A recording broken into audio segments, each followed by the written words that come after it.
Okay, good evening, everyone. Great to see everyone here tonight, June 1st. Have a nice crowd here in tonight. I'm sure you're here for different reasons, different ideas, different things happening on the agenda. We have a nice agenda tonight, a lot of interesting topics, so hopefully everyone will participate. So we have a full council tonight. If we could, we had a lady pass away in our community a few weeks ago by the name of Brandy Dunk. Brandy lived down on 4th Street, very involved lady with her children and always taking her children. I don't know, 1, 2 of her daughters, I believe, were very involved with the state legislature at the legislative level. So Brandy, I think, had 5 children, and she passed away unexpectedly a few weeks ago. So I had a few community folks wanted us to sort of remember Brandy tonight, and just if we could, let's just bow our heads and have a moment of silence for Brandy Dunk.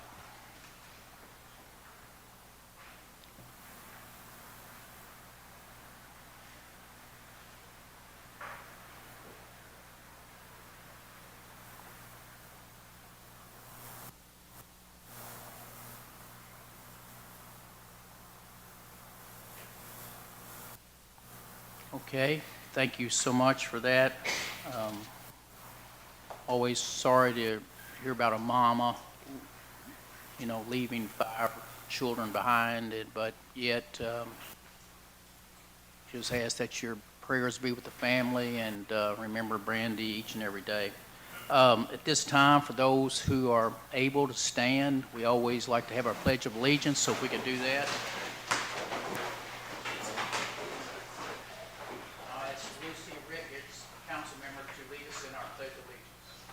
I pledge allegiance to the flag of the United States of America and to the republic for which it stands, one nation, under God, indivisible, with liberty and justice for all. Amen.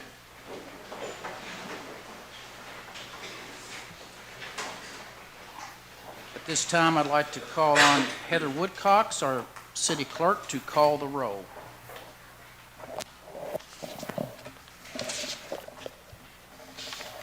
Councilmember Bishop. Here. Councilmember Ricketts. Here. Councilmember Kinzer. Here. Councilmember Taylor. Here. Councilmember Davenport. Here. Councilmember Powell. Here. Councilmember Kamer. Here. And Councilmember Taylor. Here. Okay, that being said, we have all 8 council members present tonight, so at this time, I'll go ahead and call this meeting to order on June the 1st. Would there be approval to approve our agenda for tonight? Mayor, before we approve that, I think we need to say happy birthday to Heather. Well, since you mentioned it, you're going to lead it. No, I said just recognize. Oh, Say I happy- thought you wanted to sing happy birthday to Heather. I'm smart. I'm smarter than that. Okay. Okay, well, happy birthday, Heather. How's it Happy feel- birthday, how's it- Heather. How's it feel to be 19 again, So, happy birthday. Hope you have a great one so far and a great one later on tonight, about 11:30, you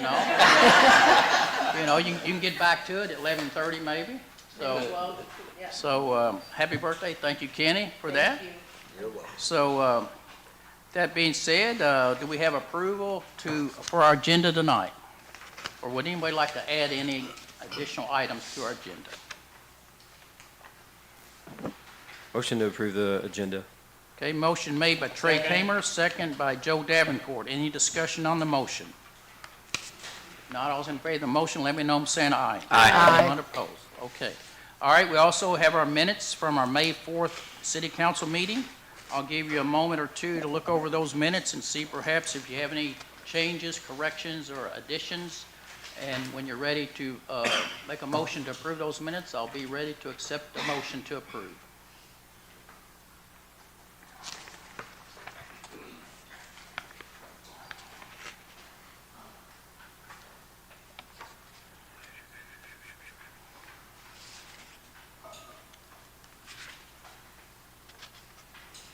I make a motion, we approve the minutes. Second. Okay, motion made by Lucy Ricketts, second by Joe Davenport.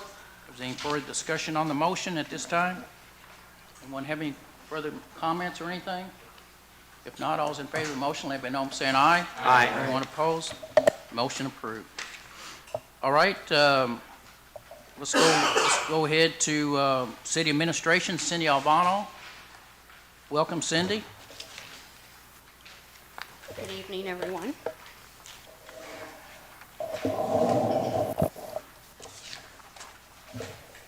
Okay, the first on the agenda is the payables. If you could pull out your check register and take a look through that, and if anybody has any questions. I do. Cindy, I had on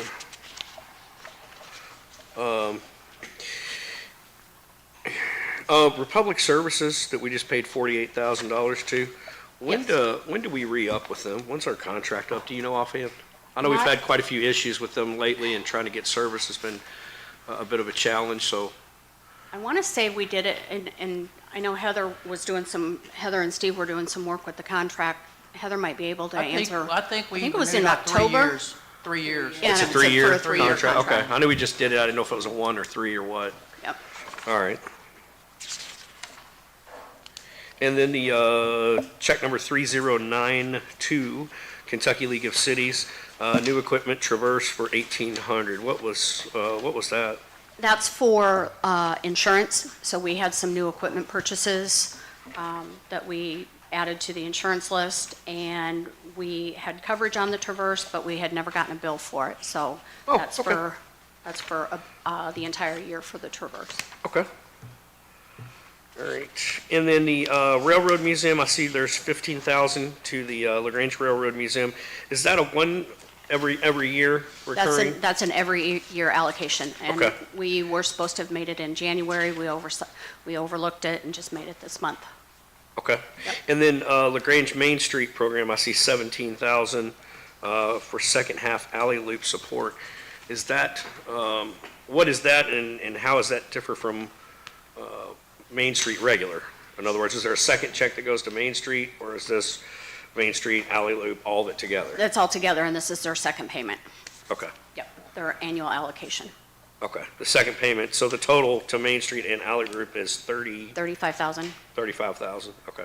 No, Yeah. alley loop gets 35 even for the fiscal year, so that would have been 2 separate payments. Main Street, I believe, had 75,000 for the whole year, if I recall correctly.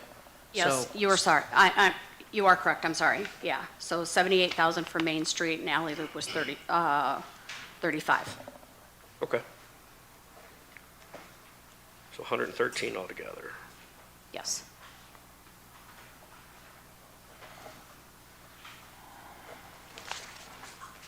I think that was the only ones I had marked for a question. Yeah, that's the only ones I had on questions on. Thank you, Cindy. Okay. I appreciate it. Okay, Jason, thank you. Anyone else have any questions about the payables tonight?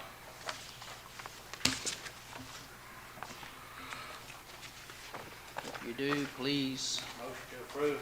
Okay, motion by Joe Davenport to approve Second. the payables, second by Jason Kinzer. Any further discussion on the motion? If not, all in favor of the motion, let me know, saying aye. Aye. Anyone opposed?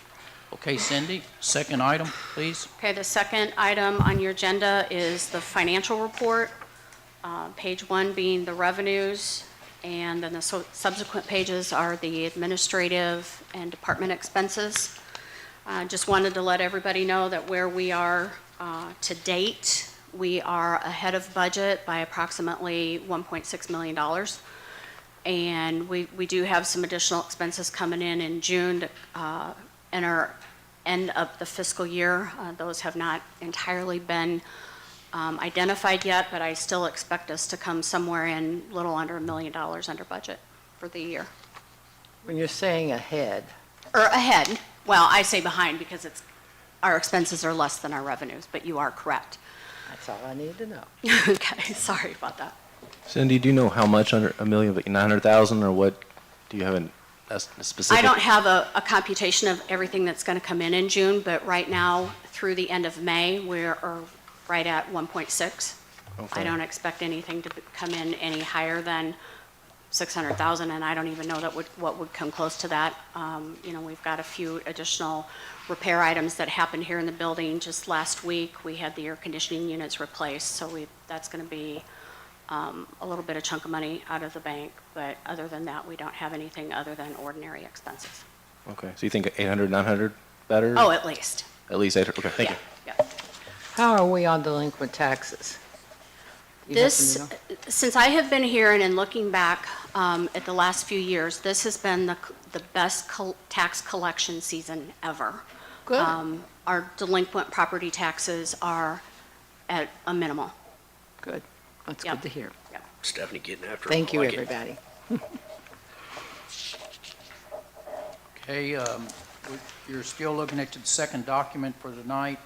Anyone have any further questions for Cindy on that?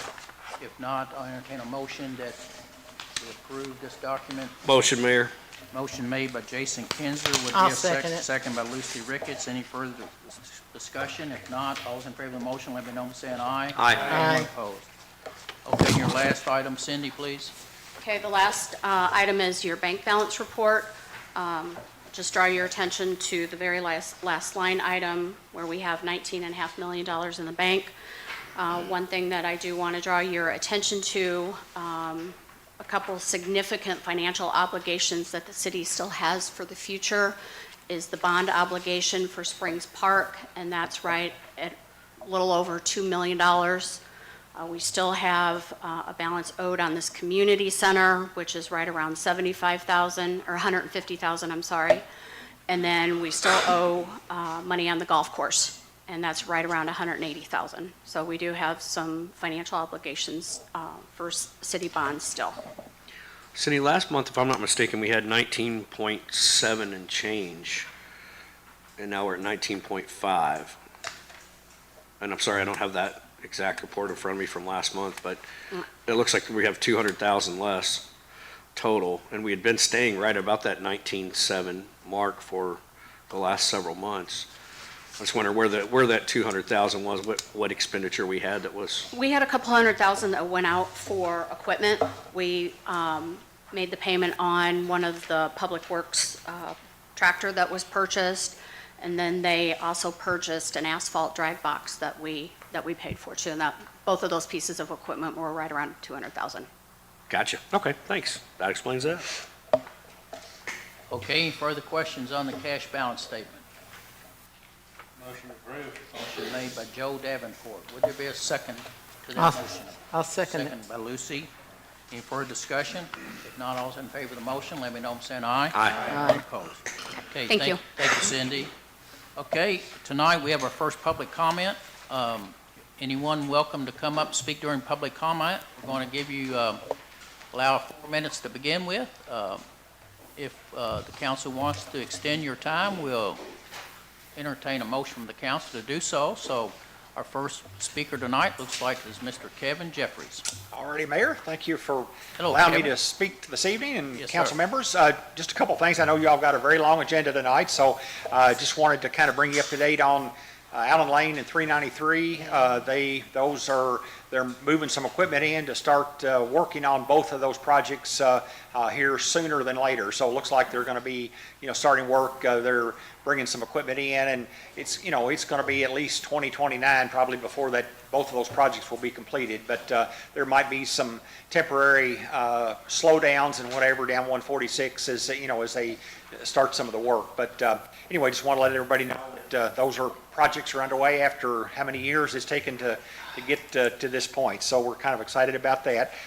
Did get a notice today from about road funding update. Back on May 11th, the Governor Rushier, did an executive order reducing the road fuel taxes or whatever for 30 days. Well, that I think June 10th is when that emergency will end. Well, he's requesting that the counties, they can by statute request to extend that.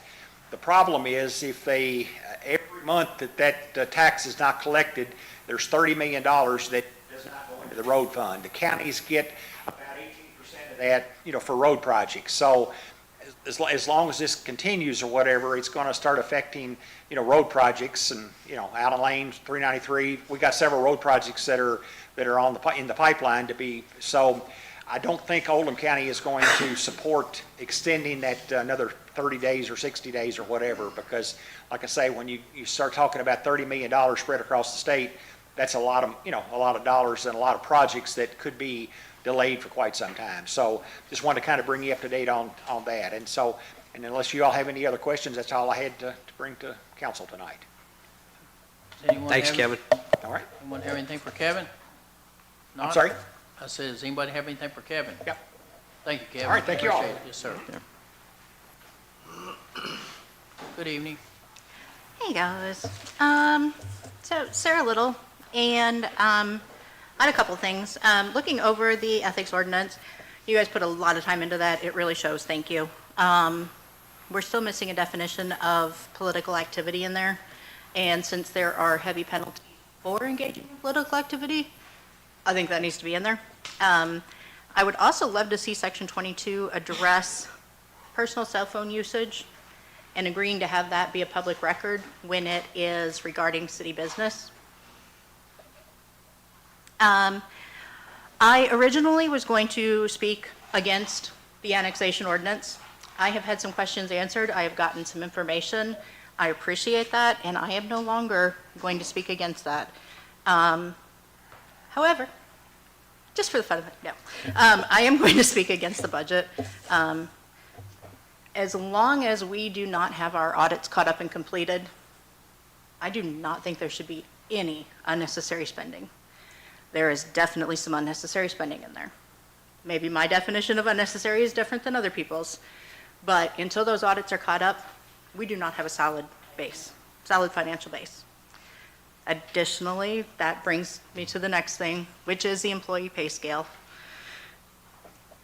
Sarah, if you could you bring your mic around to your mouth, please? So make sure that you're getting on for the folks at home listening. Okay. Please. Thank you. Is that better? I have been at a lot of the committee meetings for discussing the employee pay scale. It is personal because it is people that we care about. However, I am speaking against that right now. I understand the work that has gone into it. Something is needed. That has been spoke about ad nauseum, actually. Something is needed. Comprehensive reviews are needed, looking at the job description and classifications, requirements, outlines for raises, and performance reviews would definitely be needed. And I would say that for almost every single one of these employees, the pay raises are definitely deserved. I am somebody who will always support the people in an organization over anything else. But, hoping to sit on city council myself, there are a couple things that are not addressed in that employee pay scale. That means that I cannot support it. We are adding, if my math was correct, I think about $250,000 to the annual budget. That does not take into account future hires and expansions of roles. It does not take into account anything with benefits. And the number I've heard tossed around is that for a family plan, it's $30,000. If I could get a $30,000 increase in my pay because I don't have to have my employees' benefits, that's a lot of money. That is impactful money to me. So, again, without those audits complete, we don't know what financial ground we're standing on. We do not know that this is sustainable. We do not know that this is a responsible use of tax money right now. I would love to support it. I also think that it was kind of hurried through. And I don't mean that it wasn't discussed, because it was. A lot. That is not what I mean. What I mean is we're coming up against the budget. We've got to have this approved or not. And there's still some questions in there that aren't looked at properly. Do I have a little more time to wrap up? Motion to give her more time. Another 2 minutes. Okay, Couple thanks. minutes. Motion. Appreciate that, guys. We have a motion. All those in favor of the motion, let me know. Say aye. Aye. Okay. Thank you. The very last meeting, committee meeting, kind of was slotting people into their pay scale. Oh, this person's an 18, this person's a 19. I don't know that everybody who is going to be voting on that knows everything that every job does. I don't. However, I do know what reactionary jobs look like when you don't have a way that you can describe everything you do every day. And I'm not sure that we should be pigeonholing people into those without a little more consideration. I respect the time you guys have put in. Like I said, I was there for a lot of it. I respect the conversation.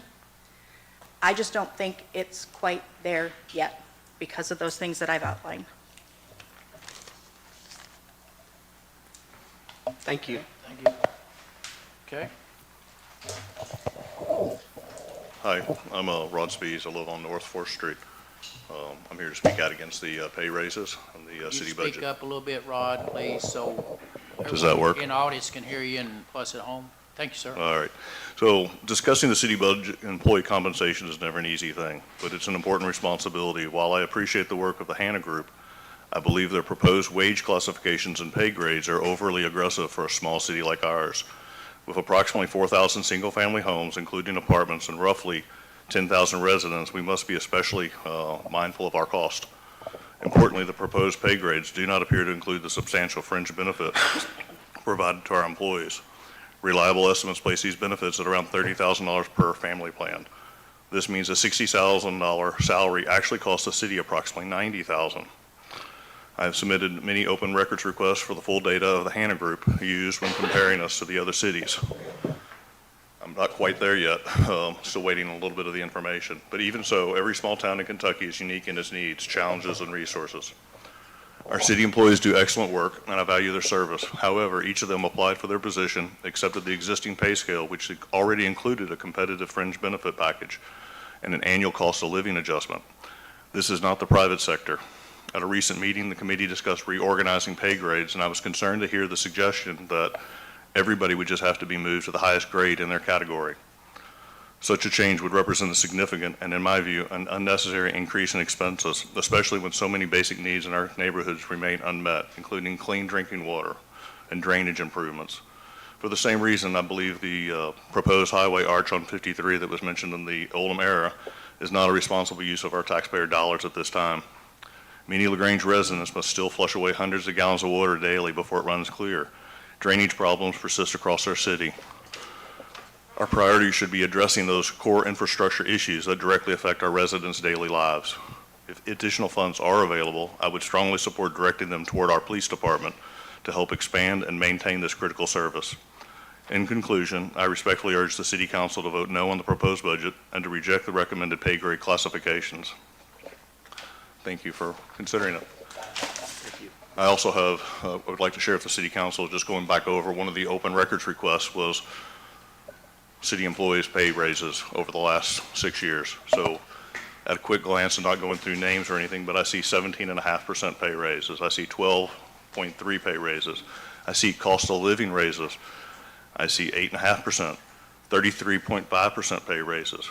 Each year, for 6 years, everybody is receiving between, if it's not a higher percentage, between 3 to 5%. I see 7%, 17%, 7.25%, 19.3%, 28.5%, and a 10% pay raise across the board. And then we're looking at jumping significantly on these classifications. That's all I have to say. And I can share the, if anybody would like the pay raises, I'd be glad to share those. I printed out additional copies if anybody on the City Council would like those. I would, Rod, if you don't mind. Oh, absolutely. Thank you. That'd be great. I will. Hey, Cindy, did you get, I remember I'd emailed you about the. Wait a second, hold on a second, hold on.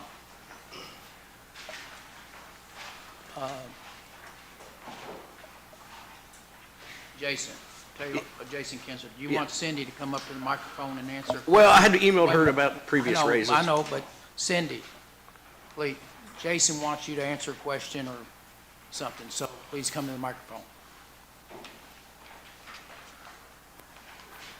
I had emailed or texted or whatever and asked about getting raises from 2003. Yes. I didn't know if you brought those or if they're in the packet somewhere. No, those were emailed out to every council member on Friday Oh, at okay. approximately 4:30 on Friday afternoon. So Okay. everybody All right. should have gotten a copy of that. Gotcha. Thank you very much.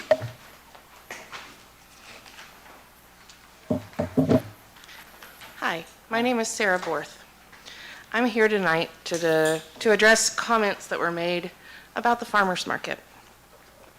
I am not just a vendor at the farmer's market. I'm an Oldham County resident, a business owner in LaGrange, and your neighbor.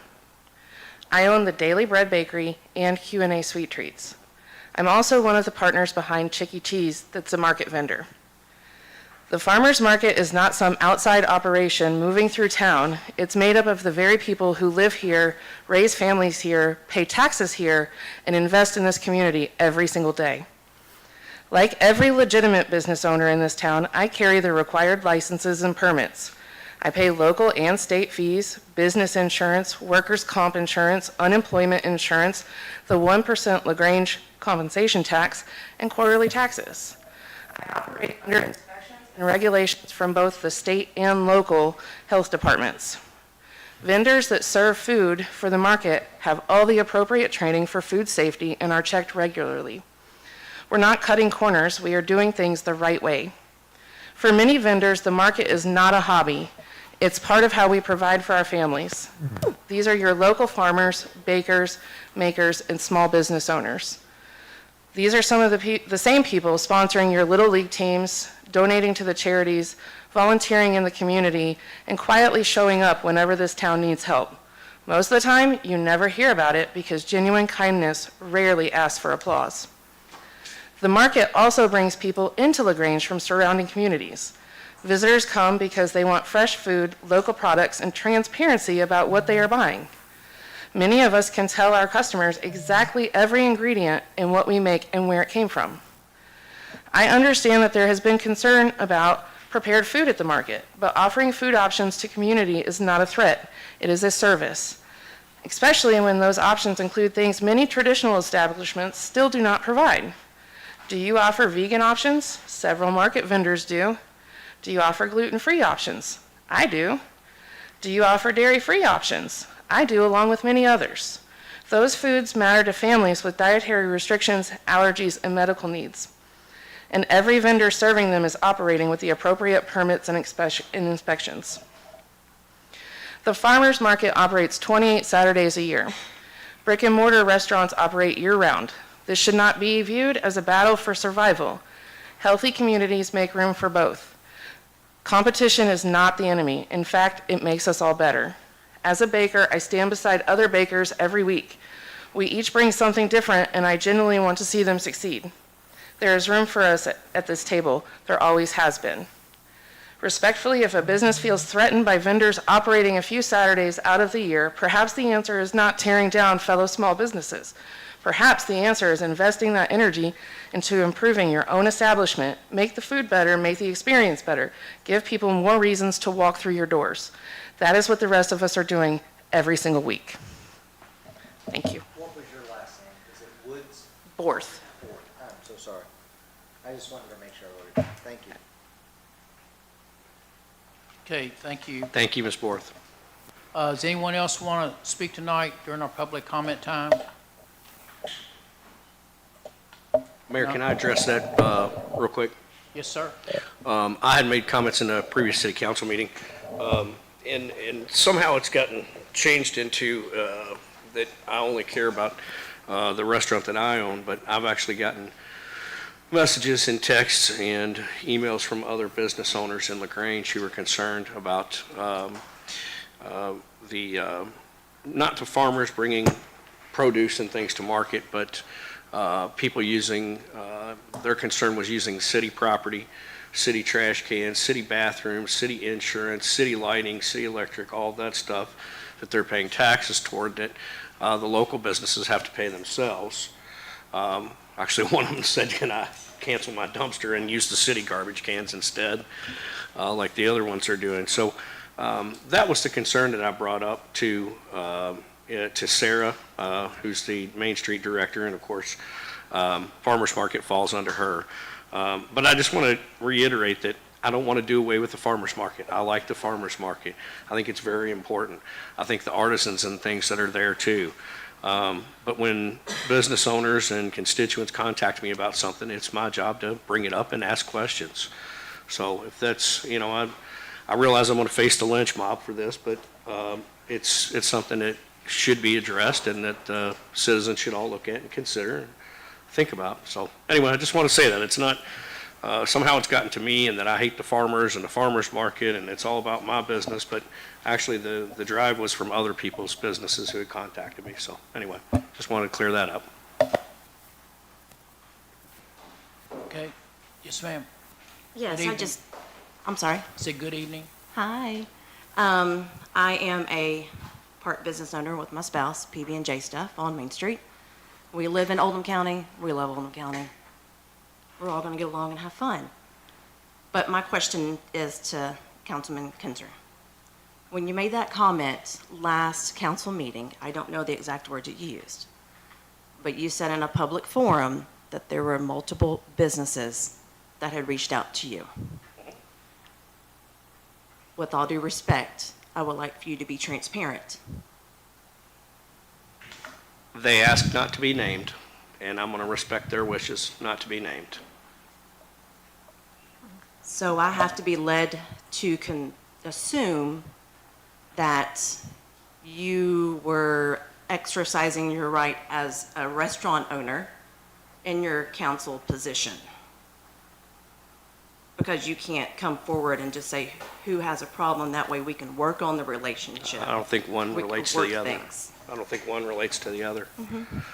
You've had an issue with food trucks and events that have things that you can consume while your business is open. I want you to see the bigger picture. What you make in your store, your restaurant, that cheeseburger, is going to be different than the way I'm going to make the cheeseburger on the corner. We all make them a little bit different. You make cheeseburgers? I can. No. Okay. Seriously, no. Okay. No. I'm just saying, like, if you were an artist and you were painting door hangers, that's what I love to paint. I'm pretty protective on that. But you're going to paint it different. It's going to be a different way, a different artist. Your chef is going to make things different. The palettes are going to be different. We're getting foot traffic on Main Street. Everybody's coming to town. We're having a great time. They're walking past your business. That's fantastic. More eyes on it. I just felt like when you lumped it in and said, I've had several businesses on Main Street, I felt lumped into that. And I'm not going to lump in some others. But I'm just saying I felt lumped into that. I don't think I said on Main Street because one of them's not on Main Street. One of them that's contacted me is not on Main Street for sure. So anyway. Okay. But I get what you're saying, Jamie. I do. Obviously, the farmers market is a great thing. It pulls people in. It brings a ton of people downtown. And I get what you're saying about competition too. The argument from the food and beverage side is if you go and buy a candle at farmers market, you can turn around and buy another candle 5 minutes later at one of the local stores. Sure. Same thing if you buy a shirt, you can turn around and buy another shirt. If you eat a cheeseburger and have lunch, you're not going to turn around 10 minutes later and eat another meal. You're done. You're no longer a customer for all those restaurants on Main Street and in Grange. And I think that's a legitimate concern. I'm not saying we can never do it again, but it's something I wanted to bring up and have people talk about and see what everybody thought. From what I've seen, the community said we don't care. We want the farmers market. We don't care if there's 85 restaurants there. So be it. That's what the citizens want. That's what they want. But anyway, that's why I brought that up. And I love the farmers market. I love the farmers. I love the produce. I love everything that comes. I love the kind of festive spirit of it. But anyway, I thought it was something that people wanted me to bring up, and I brought up. So there we go. Okay. In response to the cheeseburger lunch and getting a lunch somewhere else on that same time? Could be. Have you met my husband? We like to eat, okay? I do too. I Like, hear we'll you get on an that one. entree and we'll split it. Let's go an hour down the road, let's get another entree, let's split it. Oh, we're gonna go to Spots and get some gelato now. You know, there's all love to be given. Yeah. There's many mouths to feed. A majority of the events, the restaurants can't handle with the amount of traffic we have. And it gives people a different taste, a different, you know, just Agreed. different, just something different, Agreed. you know? Okay, But you're James. still gonna have your regulars coming in. Okay, Jamie, are you gonna wrap up, or you want us to I'm give you a done. little bit more time? No, I'm good, thank you. All right. I said it. Thank you. Thank you. Thanks, Jamie. Okay. All right, anyone else for public comment? No one else? All right, we're gonna move on to, Mayor, can I jump in real quick? yes, sir. I guess I could walk over there and do public comment, but I just want to say congratulations to this man right here on getting a national award. An amazing achievement and very fair reporting, which I absolutely agree with. I think Grant is amazing at giving the facts and letting the reader decide what they want to think of it. And anyway, I just thought we should all give him a round of applause, and we're glad to have him here. Awesome. Thank you. Okay, let's move on to item 8, and that'd be our Main Street Director's Report.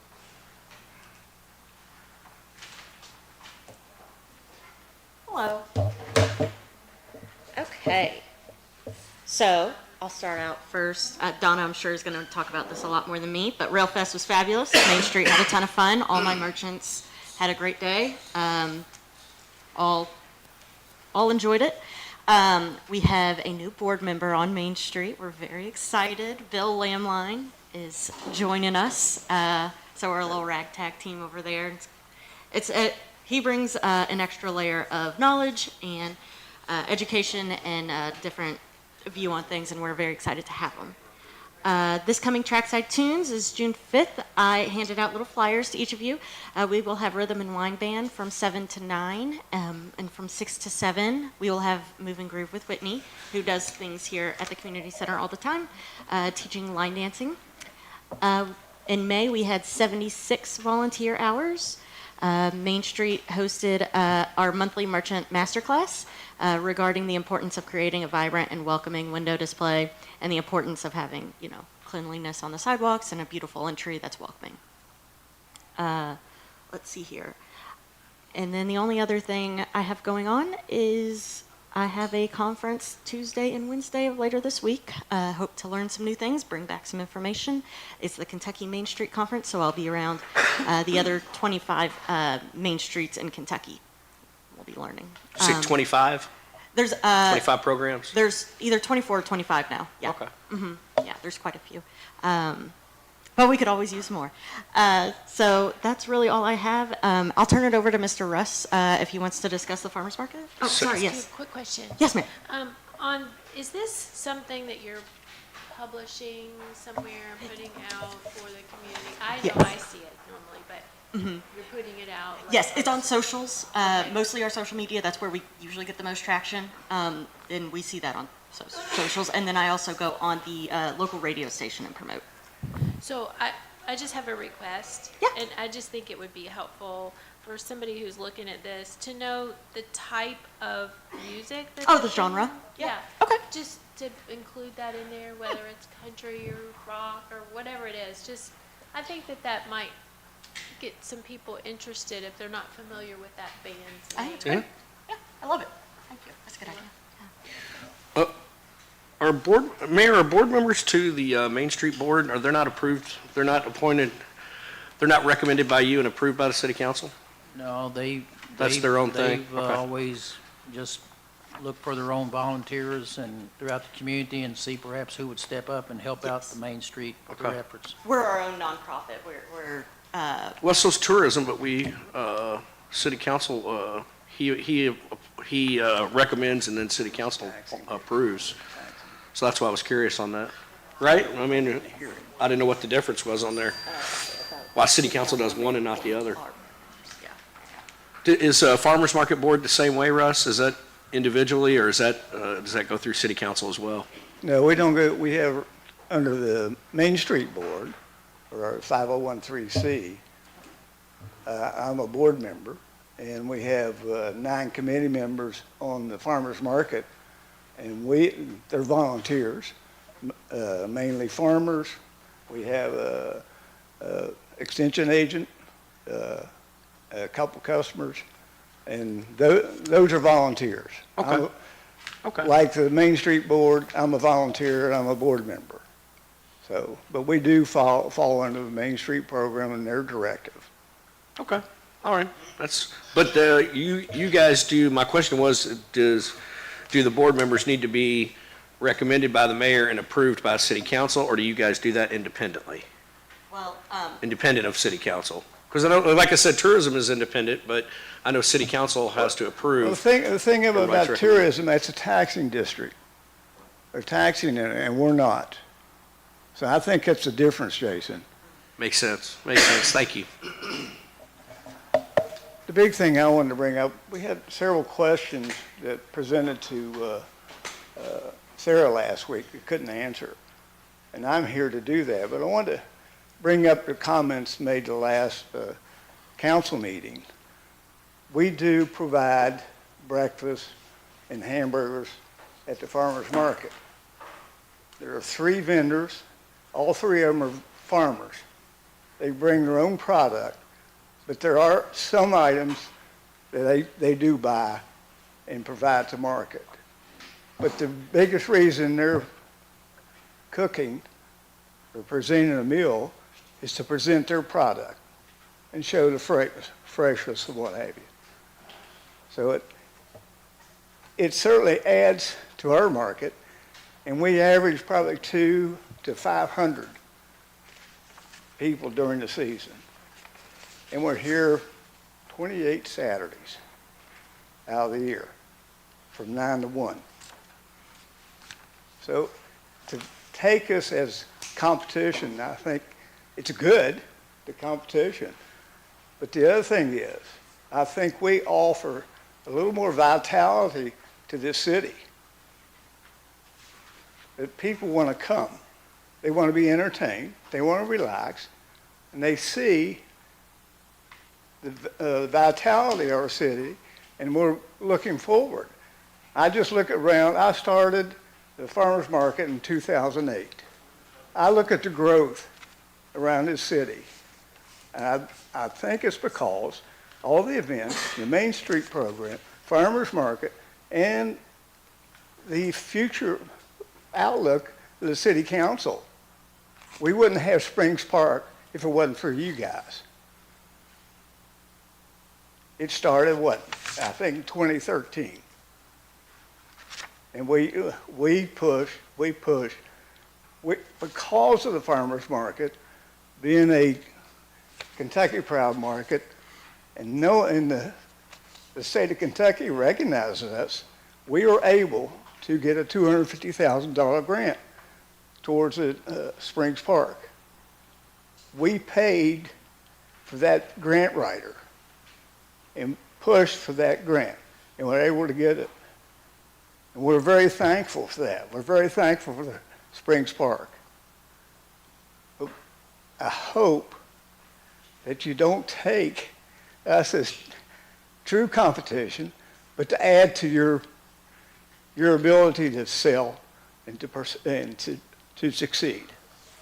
Any questions to me? No, I don't think so. I think that a lot of the questions I had have been answered. Like I said, kind of the way I look at anything is what do the citizens want, and put it out there and ask questions and see what the citizens want. And the citizens are pretty clear. Don't mess with the farmers market. I said, all right, lesson learned. Anyway, I like the farmers market. I like the farmers and the people there. I think it's a great job. Like I said, I think it's a festive atmosphere. And Yep. so anyway, good stuff. The big thing, you got to understand a farmer. You got to understand the artisans. They are taxpayers. They work very hard. They look for an outlet for their product. We offer that. The other thing too, sometimes it's an incubator for a brick and mortar business. The Daily Bread's a prime example, sprung from Q&A Sweet Treats. The coffee roasters is another example. Yeah. They started the farmer's market. So you can look at it that way too, that you're opening up opportunities, and the public is always looking for something to do. And we're happy we can offer it. So, any other questions? No, I don't think so. Thank you. I mean, thank you, Russ. That's a very good explanation, I believe. I think you've answered some questions. I agree with you. I recall the days at Coffee Roasters. They did not have a place on Main Street or anywhere in town, but they set up the farmer's market selling some type of coffees. Andrea S. and Price with Q&A, I think she started her idea at the farmer's market, then turned into a brick and mortar. So I think a lot of folks use that concept as an incubator to maybe do something bigger and better at a later date. Right. So I understand what you're saying. Well, again, we thank you for the opportunity. We thank you for the Springs Park. It's unbelievable. We think that's a shot in the arm for the city. So thanks again. You're welcome. Okay, that's our Main Street report. Hey, Don? Sarah, hang on, Mayor. Sarah, I do have a question on there. Yeah. I noticed on the Main Street LaGrange Merchants page, which is a Facebook page, and I think you told me that it's basically under the city entity of Main Street. Well, That's right. Main Street's not a city entity. We are our own nonprofit. So the city is an assistance. Okay, a and we government entity, how's that? We're not a government, we're a 501c3. So you're an individual business?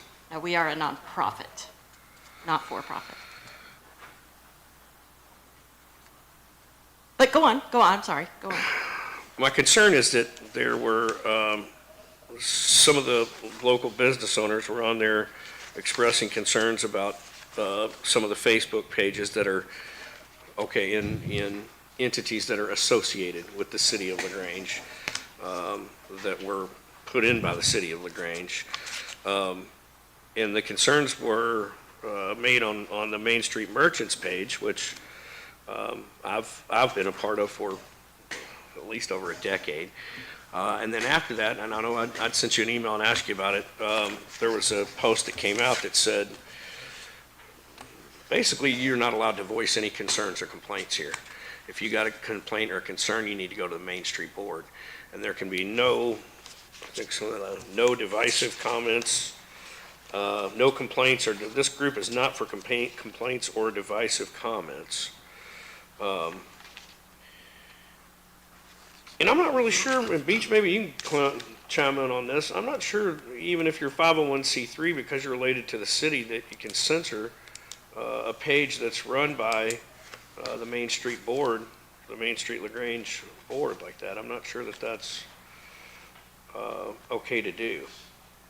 Then my other concern was there were some divisive comments and things on the farmer's market page, which is also under the Main Street umbrella. And nowhere did it say anything about that not being for complaints or concerns or divisive conversations. Sure. So, Before I chime in, Beach, do you have any recs or knowing? No, go ahead. I mean, it's a 501c3. It's not a special purpose government entity, which is a special classification, Jason, that makes it subject to other regulations of state law. So it's just like the Red Cross. It's just a 501c3 or a Chamber of Commerce. Yeah. And then as for like the rules and regs of the page, that's always, when the page was created years and years ago, it was always a rule that, kindness, professionalism, all the things. And then I would kind of relate it to almost like an HR thing for like a regular business, right? Like if we were 501c3, you would go through the proper channels if you had a question or concern that needed to be addressed, instead of a company-wide thing, I would think. I mean, other than that, I guess what I don't know how to ask this, but what is the problem with the kindness policy? where do the business owners, if they have concerns, or complaints or whatever, rather than telling them, shut up and sit down, you can't say any of that stuff here, where can they go if they do have concerns So or the complaints? proper channels would be to go through the board. And So you can go to promotions@lagrangekentuckymainstreet.org Okay. to reach out to them. The person that made that post, I think she was going to try to be here tonight, but she's unable to be here tonight. But she is open to anything. If you have anything to say, you can absolutely go to her. It's Paige Wright, the owner of Simply Blessed. She feels very strongly about it. So. Okay. All right. All right, thank you. Okay. Okay, thank you, Sarah. Okay, Donna Sabo. Sorry, I got on dark glasses, got some eye issues tonight. Good evening. One of the things that we didn't say about the farmer's market is the experience. I go there every Saturday, and I see friends. And the biggest thing for me is every week, my brother's pretty much homebound. I buy something for this farmer's market every week, take it to his house and surprise him. And he's always looking forward to what I got him from the farmer's market. But it is the experience. We see a lot of friends there, our neighbors there. So it is more, it's not just buying things, it's the experience of it too. And I just wanted to mention that. Also, Jason, LaGrange Tourism is a SPGE entity. It's a government entity. Also, our board members are bound by ordinance. The city of LaGrange adopted an ordinance for LaGrange Tourism, and two have to be Airbnb owners or hotel operators, those kind of things. So that's probably where you got that from. So, yeah, so I just wanted Thank to you, yeah. clear that. And we are That's what I not, was curious about, what's the separation? yes, Why the and difference, but that makes tourism is sense. not a nonprofit. Okay, we are for profit. So anyway, starting out Rail Fest, it was a big deal. Thank you all. Thank you all. I had an opportunity to talk to all the business owners, the restaurant owners that day. I visited them several times. I think one of the biggest things that we had, actually, Railfan came in town, and just the podcast alone they were doing that day, we had 220,000 views on our city, just from the podcast, not counting the camera. I guess, and then the second biggest thing, I think, was the little train that we brought out. It was unbelievable, such a hit. It ran nonstop all day long. We had to extend the hours because there were a line of kids. We served about 700 kids that day on a train ride.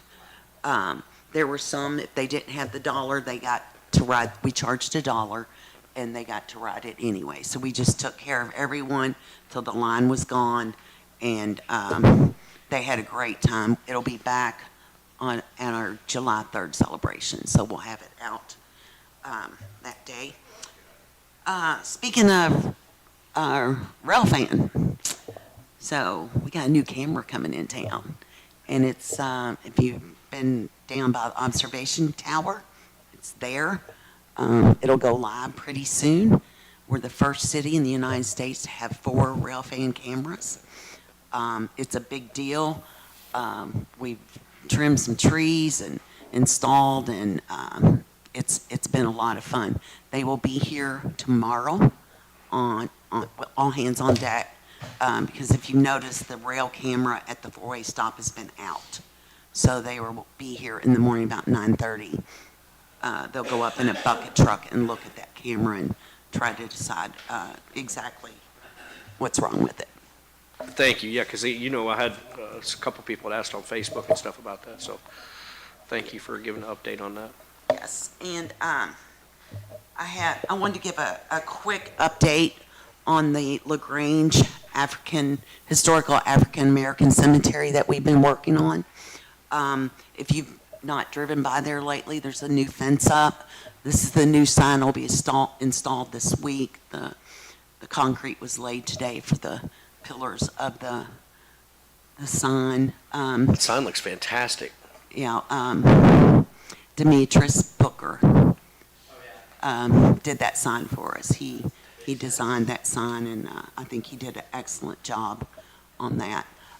Saturday, we're having a public come out, clean up the cemetery, bring a weed eater, rake, and gloves.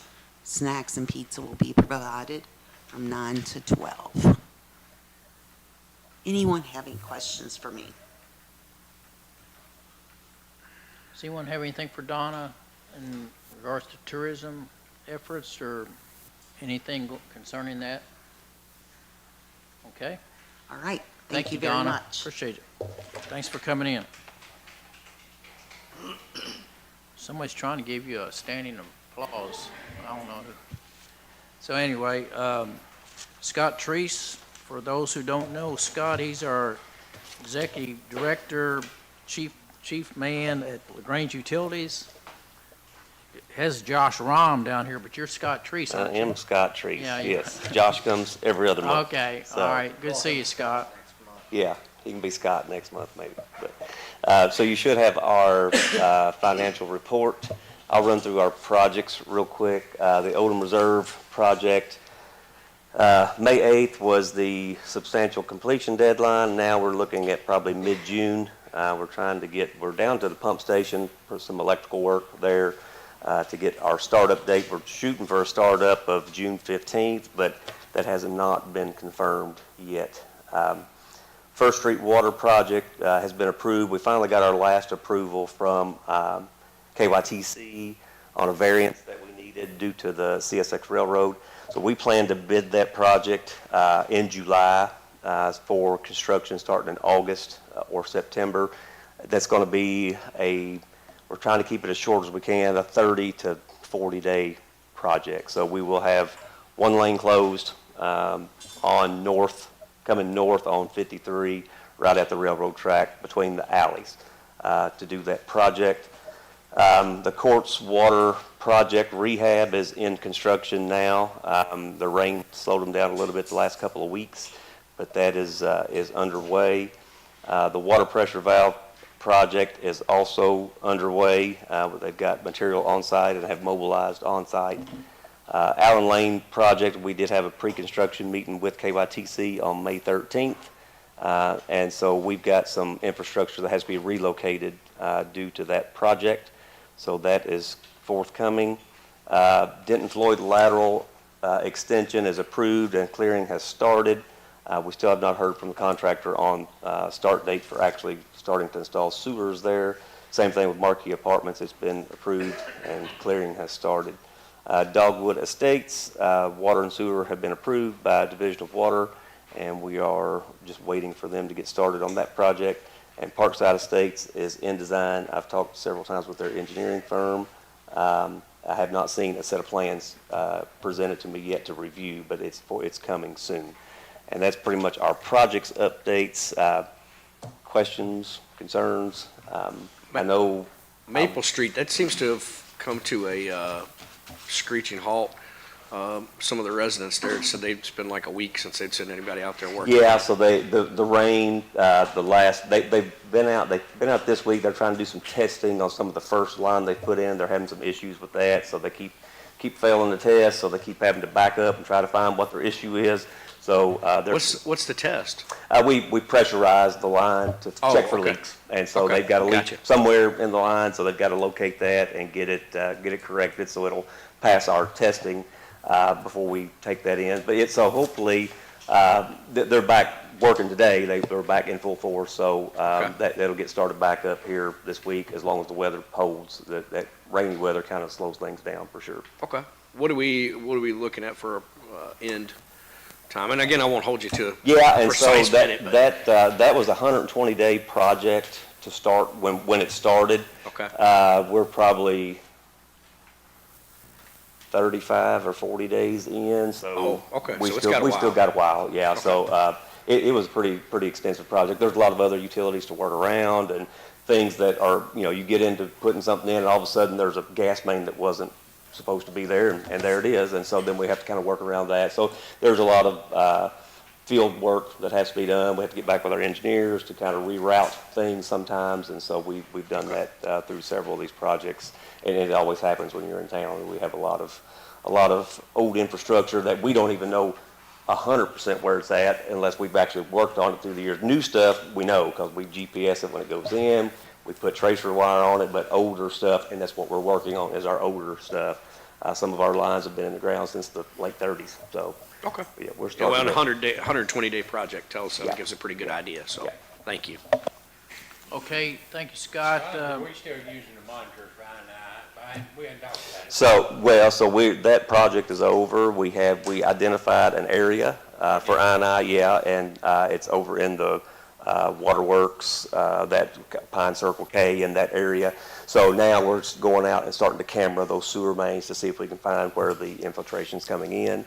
And if we can't narrow it down ourselves, we probably will have to bring some of that company back in to try to help us narrow down exactly where the issue is at. That really worked well, didn't it? Yeah, it really did show a lot of inflow. It jumped up over 1,500 gallons a minute during a rain event. And so that's a lot of water we're pumping to our wastewater treatment plant. So if we can find that and get it out of there, that would be a big help for capacity for the plant.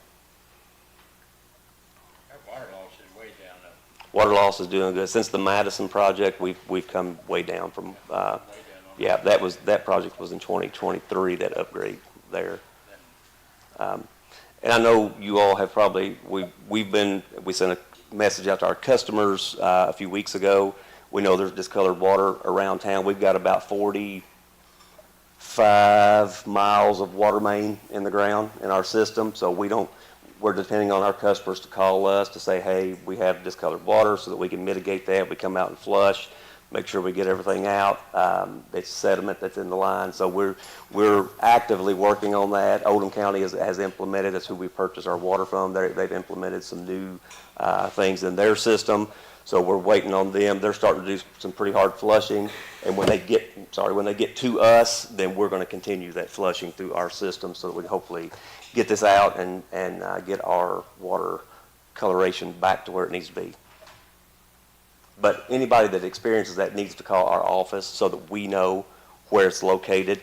It's very sporadic in different areas of town on different days. So if they can call our office, even if it's after hours, if they call our office number, option 2 gets them our on-call person who will come out that evening and do flushing in that area, as long as they let us know. Is it happening more often now? Because So I hear about it everywhere. yeah, and so it's been we started noticing last year an uptick in that. And so I don't know if you've been if Oldham County put out a really good update on this on their website that we shared to ours. I have that with me. It's about a 3-page article on what they're doing to help mitigate all of this. And so we're in a transition period. So I think we're probably in hopefully the worst we're going to see, and we can flush it out, and things should start improving over the next few months. But if we don't know where it's at, it's hard for us to do much about it. So we just need our customers to help us with letting us know like where we need to be. Okay. All right, no one has any further questions for Scott. Kevin had his hand up, Mayor. I didn't know if he had something to add to that. Yes, sir. Crystal Lake. So we've got 3 left to do, and they just did locates for those right before all the rain hit. So we should be getting to those very, very soon. Is it clear enough out there? Yeah, it's sporadic. I mean, we have days, some of those dead end lines. Sometimes if they pull something in, it's hard for us to get it out without something. Now we do have the ability to remove a customer's meter and like utilize their meter vault. We have an apparatus we can put in there. It's not as good, but it does work. But that's why we're trying to put these flush valves in, just to give us the means to do it. Thank you. Yeah, we've been around a lot. We've flushed a lot of water in the last 2 months for sure. Yeah. Okay, I'd like to have a motion to approve Scott's financial report to the city council tonight. Make a motion. Second. Motion made by Joe, second by Jason Kinzer. Any further discussion on the motion? Not all those in favor of the motion, let me know I'm saying aye. Aye. Anyone opposed? Scott, thank you very much. Appreciate you coming in. Okay, 7:34. We're moving right along, everyone. Sorry for those who we haven't gotten to you yet, but we're trying to get there. We're going to go to item 11. Tonight, we have an introduction of ordinance number 13, Series 2026. It's scheduled for a first reading only. It's not a public hearing. It's an ordinance repealing and replacing the Code of Ethics ordinance applicable to officials, officers, and employees of the city and the city agencies. So this ordinance has been discussed for how long, Laura? A long time. Years, or, At least, you know, so. at least a year and a half. Why don't you explain maybe, Laura, to the people, folks sitting here tonight and the council, where this has been and what we have tonight to consider as a first reading? Well, we had a first reading of a version of this in the fall, and it was decided that it needed to be reviewed by the ordinance committee. There were some issues with it at that time. So ordinance committee reviewed it, and then it was decided that we needed to have a special meeting to have the full council input on a number of issues. So all of those different revisions have been taken into consideration in this version. There's a model code of ordinance, or model ordinance that KLC had provided, so this is largely based on their model ordinance with a few changes to make it fit our city. So I think we've come up with a good document now after all these revisions. We went through this with a fine-tooth comb, too. I mean, we looked at every single thing on here. I think we did Yes. a really good job, and it was grueling getting through it. It was a lengthy but very productive meeting. Agreed. Okay. It should also be noted that the KLC has looked at it in this form afterwards and has kind of given their thumbs up on it as well, from my understanding. Okay, Mr. Craig Mile, you have anything further to say about our first reading tonight? No, I think Laura made an understatement of how much work that's been done on this, so I give you all congratulations for working on it. I think the League of Cities, I mean, the goal here is to become a certified ethics certified city with the League of Cities, and by adopting, actually, when Laura said it started in the fall, the Kentucky League of Cities model code changed 3 times during our efforts to enact this, and so it's taken a lot of work together. I think you all done a good job. Okay, thank you, Mr. Craig Mile. All right, we're going to go into item 12. Tonight, we have a second reading and a public hearing of ordinance number 7, Series 2026, ordinance annexing 6780 acres of land into the city of LaGrange. Mr. Craig Mile, you have anything you'd like to inform the council about before we actually get into the actual public hearing of this? Well, the only technical aspect I probably need to mention is that a couple of years ago, there was a concern in Frankfurt about cities annexing properties. So when cities annex properties that previously were in the county, counties got kind of mad about losing some of their funding. And so we have to give them notice prior to this. And so I gave the county prior notice by correspondence with the county judge. So they're aware of it. This, our second reading would be the actual passage in which there would be an opportunity. But we thought if we had sort of an overview tonight, people could start thinking about what we have to do.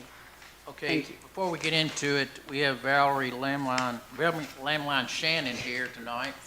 She's the attorney, but before we go there, Valerie, I'd like for the council to provide a motion to adopt and approve this annexation at this time so we can at least get it into the public hearing process. Do we have a motion and/or a second? Motion. Motion by Jason Kinzer, second by who? Trey. Kenneth Okay, Trey, we have a motion, a second. Okay, We also need a motion, a second, go into a public hearing. Motion made by Trey, second by Second. Jason. All those in favor of the motion, let me know by saying aye. Aye. Anyone opposed? Okay, Valerie, do you have anyone else going to be speaking tonight? Because we need to get you sworn in, please. We Have may anyone have speaking? some questions for Chris and Scott, but we'll take it as it Okay, comes if okay, we need to okay. swear them in. All But- right. But I think hopefully with this presentation, we'll get the bulk of the questions that were asked at our last meeting and any other questions that the public may have, answered. Okay, so you're going to present what they're wishing to do tonight? I am. Okay. And All without. right. It's your floor to take. Thank you, thank you. Yes, ma'am. So I would like to introduce Scott and Chris Welch with Welch Builders. They're here this evening, and we are really excited and proud to present Parkside Estates to this city. It is a really nice development, 199 families coming to live in LaGrange for all the reasons that we've been sitting here discussing. The farmer's market, the tourism, the kindness and fun things that we do here. And so we're excited to give this to you all this evening. All right, and he gave me this little dude. There we go. This is very simply, it's an annexation request. The development plan was approved back in May 27th of 2025. We're requesting an annexation of 67.80 acres into the city of LaGrange as shown on the annexation plat that's attached to the ordinance. You can see the pictures here are kind of a mock-up of what we want the entrance to look like coming in off of Jericho Road. It is a planned residential community consisting of 199 residential lots. Those would be phased in 31 at a time for the development plan. It is an upscale park-like neighborhood character featuring tree-lined streets, landscaped entrance, and a timeless community design. The really neat part about this particular development plan that was approved by Planning and Zoning is that more than 50% of the development is actually dedicated to green space. It's what we call an open space design plan. It's something that the Planning and Zoning Commission was very interested in that kind of work. Just by changing that design plan, we were able to open up half of this development to green space. Other way.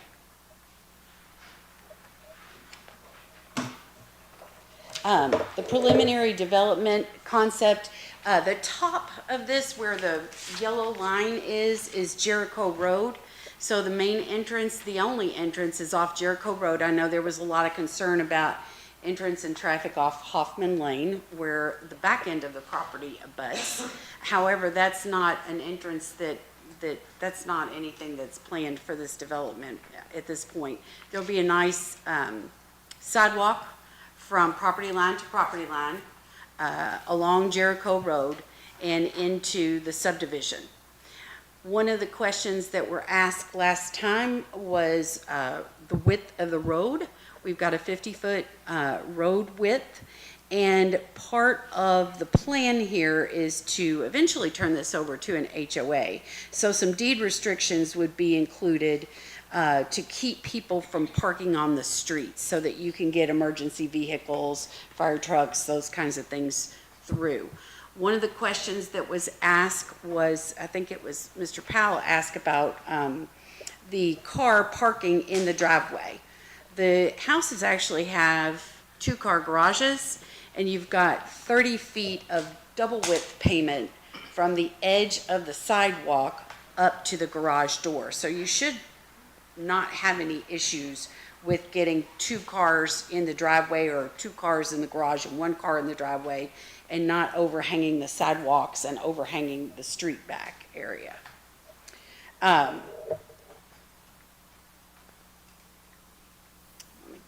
Hit our next slide.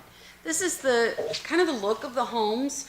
They're 1,400 to 3,100 square feet. They're beginning in the low 400s to the mid 500s is the anticipated price point. They're 3 to 5 bedroom homes. They can be built on slab, walkout, or they may have an in-ground basement foundation.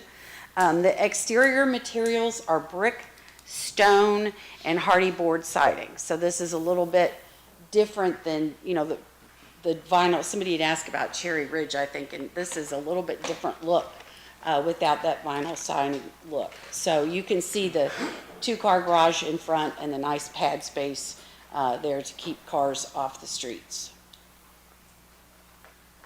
If I could have the next slide. Thank you. The advantages of annexation to the city. This plan is a really great plan that provides for orderly and responsible growth. The annexation allows the city to guide development, infrastructure, and future growth patterns. We were discussing the fact when we were here last time that as you go out Jericho Road and you pass LaGrange Acres, you start around the curve there, and it's a natural extension of the city of LaGrange. You've already got sewers extending out that direction, you've already got water lines, utilities, and you're abutting the LaGrange Acres subdivision without using it for ingress and egress. It's not a piece of property that's somewhere outside the city limits. It's abutting the city limits. Provides an expanded tax base. One of the questions, and Ms. Little had asked me this, and this came up in our last discussion, is what is the cost to the city of this?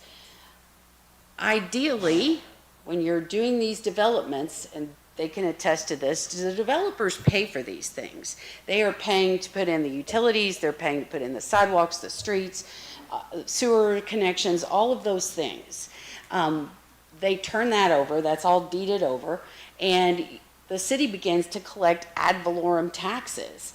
And just kind of putting a rough pencil to paper when I was looking at a $450,000 home, roughly, just picking the low end of the number, and extrapolating just the ad valorems, I came up with around $175,000 a year that would come into the city just on the ad valorem taxes alone. So it does expand the city's tax base. It allows for infrastructure coordination between city utilities, road planning, stormwater systems, emergency services.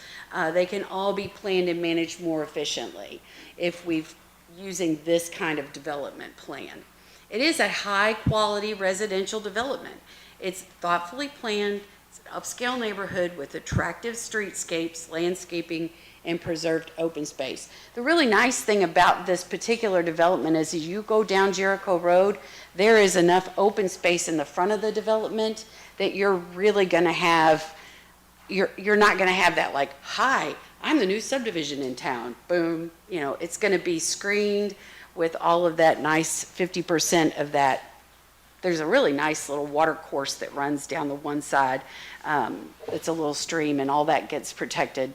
And so it'll be nice running out Jericho Road. This does, of course, support the local economy. We connect them with a sidewalk, and where are they going to walk on Saturday mornings? Uptown, right? Whether to the farmer's market, to Jason's restaurant, to all the places that we've talked about this evening. But you do have a desire for people to live here. The market, the real estate market in LaGrange is still very, very strong. And, we've got a lot of smaller starter homes within the city.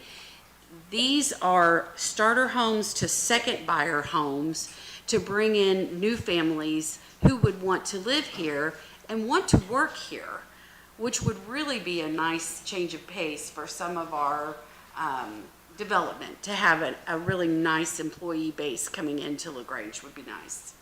The preservation of open space, more than 50% of the property is dedicated to green space and natural buffers and parks. Why would they want to live here? The benefits for homeowners to be in the city is one of the things we talked about at our last visit. Yes, they get city police protection, they get city utilities, and they have a full range of municipal services that they can access. There's stronger property values within a well-planned city development area. And it helps appraisal values when you've done this kind of planning. It helps appraisal values not only for that particular development, but for the developments as we come into the city as well. It increases everybody's property value when you have a really nice park-like community design with really nice homes. There's connectivity and convenience here. It's very simple to hop down on I-71, hopefully with Allen Lane a whole lot more simpler, but very easy to hop down 71 to go into Crestwood or to go into Louisville if you need to. Long-term neighborhood stability is bolstered by annexation into the city. City services are really important for maintaining property values in a well-thought-out development. And community identity. Homeowners become part of the city of LaGrange. They have shared values with us. They have a strong sense of place. Hopefully we get them involved in our community. If I could have the next. So what we're asking this evening is for you to approve the ordinance bringing this acreage into the city limits.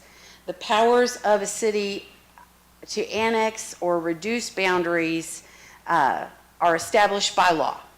Okay, the legislative body of any city can annex any unincorporated territory pursuant to KRS 81A.420. Next slide, please.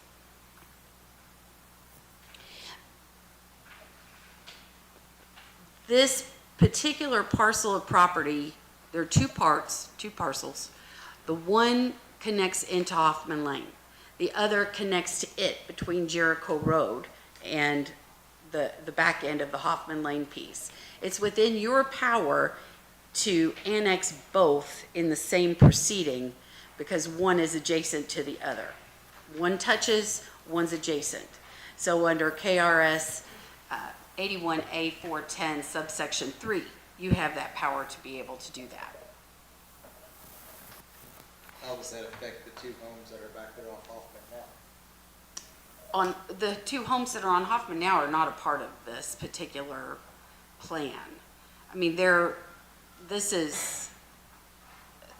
houses sit on between this development and I-71. They're not a part of this particular plan. And if you look, I've got a development plan for you guys too that you can kind of look at. But when you look at this, if we could go back to the development plan slide. Okay. Yeah, the second phase is what those would affect, right? There is no second phase. This is the entire development plan that you're looking at. So as you're looking at this is where it abuts Hoffman. Okay. Okay? So you're coming around this way. This is 71 here in Jericho Road. So this is Hoffman. So hopefully it's going to have no impact on them. In fact, they should have some nice screening back there. But they're not included. There is one house in the development that's included, but it's staying there. So I think it was probably one of the original farmhouses. What we're asking tonight is for you all to consider annexing this land into the city. Welch Developers is going to be in charge of the development. They've been in Louisville for 40 years. They do high-quality residential communities focused on craftsmanship, thoughtful planning, and long-term value. Scott and Mark are both here this evening. I think I said Chris, and he's the DJ at the radio station. I'm sorry. They've done other properties, Notting Hill, the Gardens of Notting Hill, Bethel Springs, and Lone Oak. One's in J-Town. You've got one down in Mount Washington. They've been in the business for a long time. They've proven experience. They're local guys. They've lived in Louisville their whole lives. So as you all consider this, this is the kind of development that LaGrange is ripe for. This is the kind of development that draws people into our community who are wanting to be a part of it, who want to live here, who want city services, who want to be a part of LaGrange. So we are asking this evening that you all please pass the annexation ordinance. And I've got a development plan for you guys because I know it's kind of hard to see on this. There's some examples of their other. Val, I have a couple questions when you're ready. Hold a second, please. Before we go there, you gonna have anyone else speak, or are you just going to giving it all the presentation? Yeah, I mean, if they've got questions, we Okay. can answer questions. Yeah. Okay, all right, Jason, go ahead and ask Valerie your question, please. All right, thank you. Thanks, Val. I know you said the streets are going to be 50 feet wide, but you said no parking on the streets, but cars are only about 6 foot wide, so even if you have one on each, that takes up 12 feet. You would still have, 38 feet left for a school bus or fire truck to get through, so why no street parking? And I'm sorry, it's a 50-foot right-of-way. So that's a little bit different. I apologize, I misspoke. So that's a little different. The street width is approximately how many? Okay. How much? 22. So that would still, I mean, really, if somebody's parked on each side, you have 12 feet, that would still leave you 10 foot wide. I don't know how wide the fire truck is, but. And there would be parking, and we had talked about this particular deed restriction. What you don't want is people using that for long-term parking in the street. Now, are you gonna have a birthday party and 5 people are gonna pull their car up? Sure. Do you want a broken down car sitting there for months at a time? No. So in some respects, the HOA is gonna kind of take the front end of that enforcement, to say, hey, you've had this car on the street way too long, it's time for you to move it. But that's kind of the purpose of the HOA and the deed restriction, which would be a part of this. Okay. I know that's been such a huge challenge for families with kids or other adults and things that have a vehicle there too, where they have 3 vehicles and Yeah. and a lot of times the garage gets used for storage or whatever. So, you know how that works. It just happens. So, I know that's a challenge, but it seems like that would still be, even if they did park on, we could still get them through. And it may be a situation where, I think one of the deed restrictions that we looked at was that there's maybe parking on one side of the street, but not parking on the other side of the street. Yeah. Where there's an emergency kind of access. But yes, I mean, you should be able to get 4 cars. If the garage is full, then maybe 3 on the driveway and on the pad. Okay. And then why stop at 199? Because I know you only have to have 1 entrance and exit if there's less than 200, but at 200 you have to go to 2. Is that just a cost saving thing to stop at 199, or is it another huge cost to do that? So when they went through the development process, one of the things that they were looking at was some of the county ordinances that are related to this open space design that they were working on. Because originally, it's an open space concept subdivision. And originally, they were looking at fewer homes. But when they started looking at that particular piece of property, they realized that they could do the 199 and actually get more green space out of it if they followed the county ordinances related to the open space concept subdivisions. So it's kind of unique in that respect. I don't know that we have anything like that here in LaGrange yet, where we've got 50% of a particular development that's dedicated to open space. Could I ask, what size are the lots on average? They're 50 by 110. So if you, Wait a minute, hold on. Did you want them to be sworn in at this point? Yes. Oh, okay. And then, if you're going to answer questions, I need you to go to the mic, Come on. please. So, why don't y'all go ahead and get sworn in, if you could. Just Heather will swear you in, just if you would, just raise your right hand there in a moment. And so, then you can get your answers recorded, please.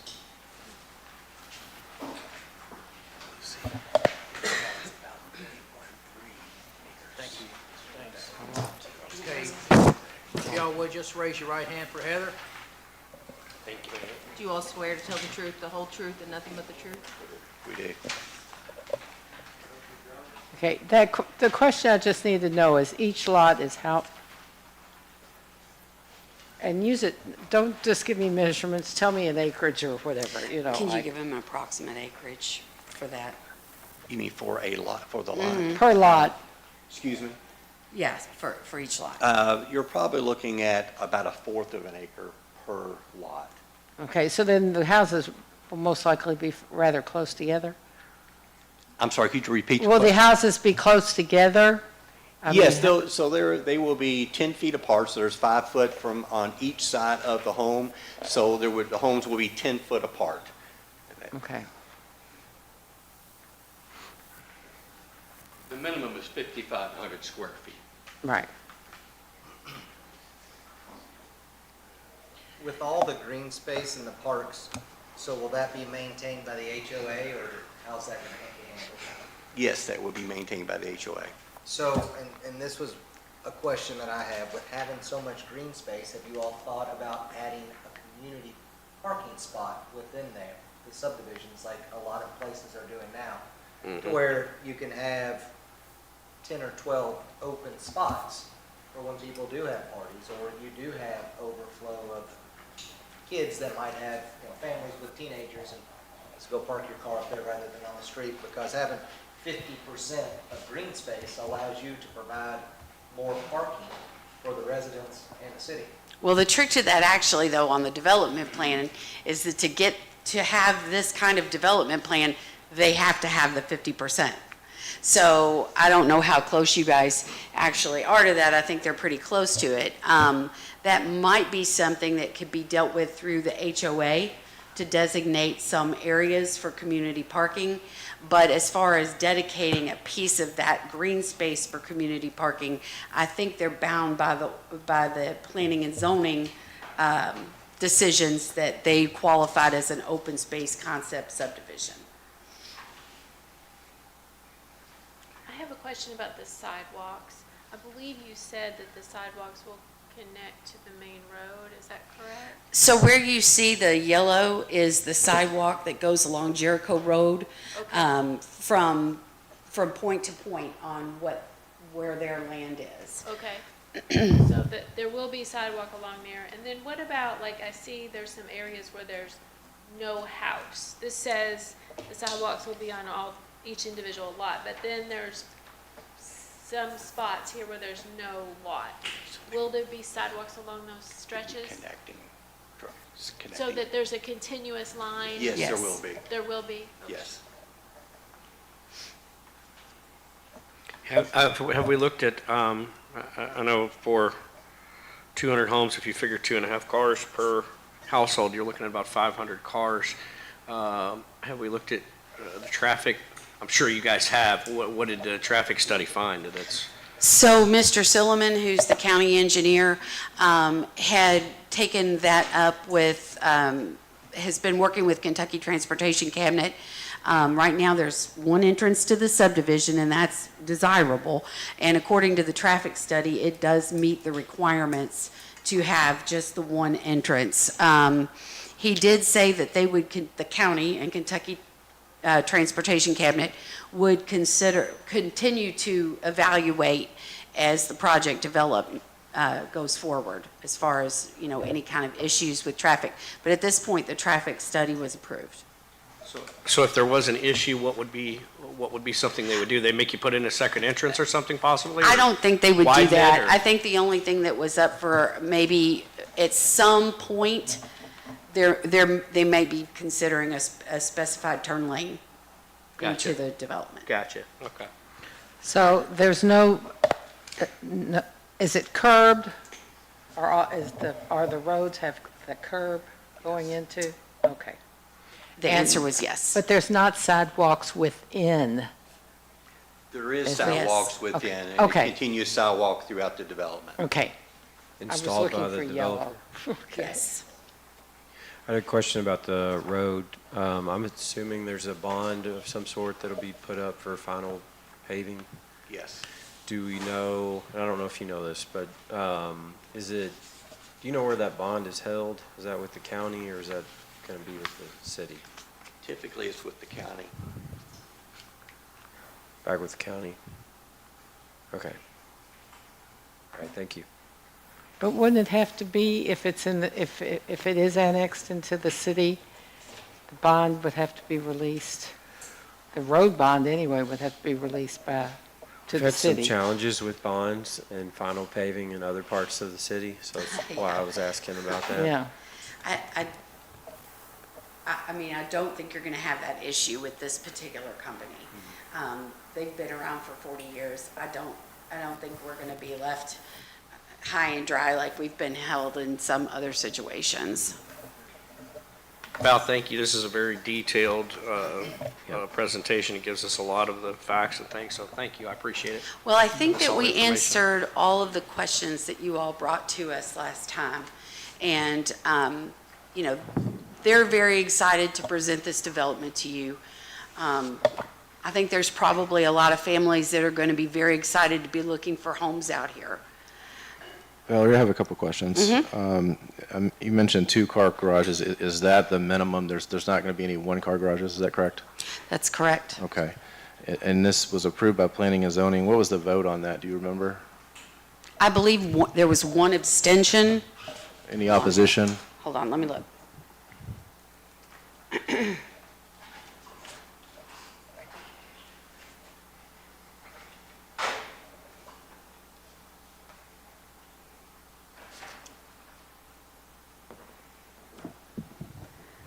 There were 2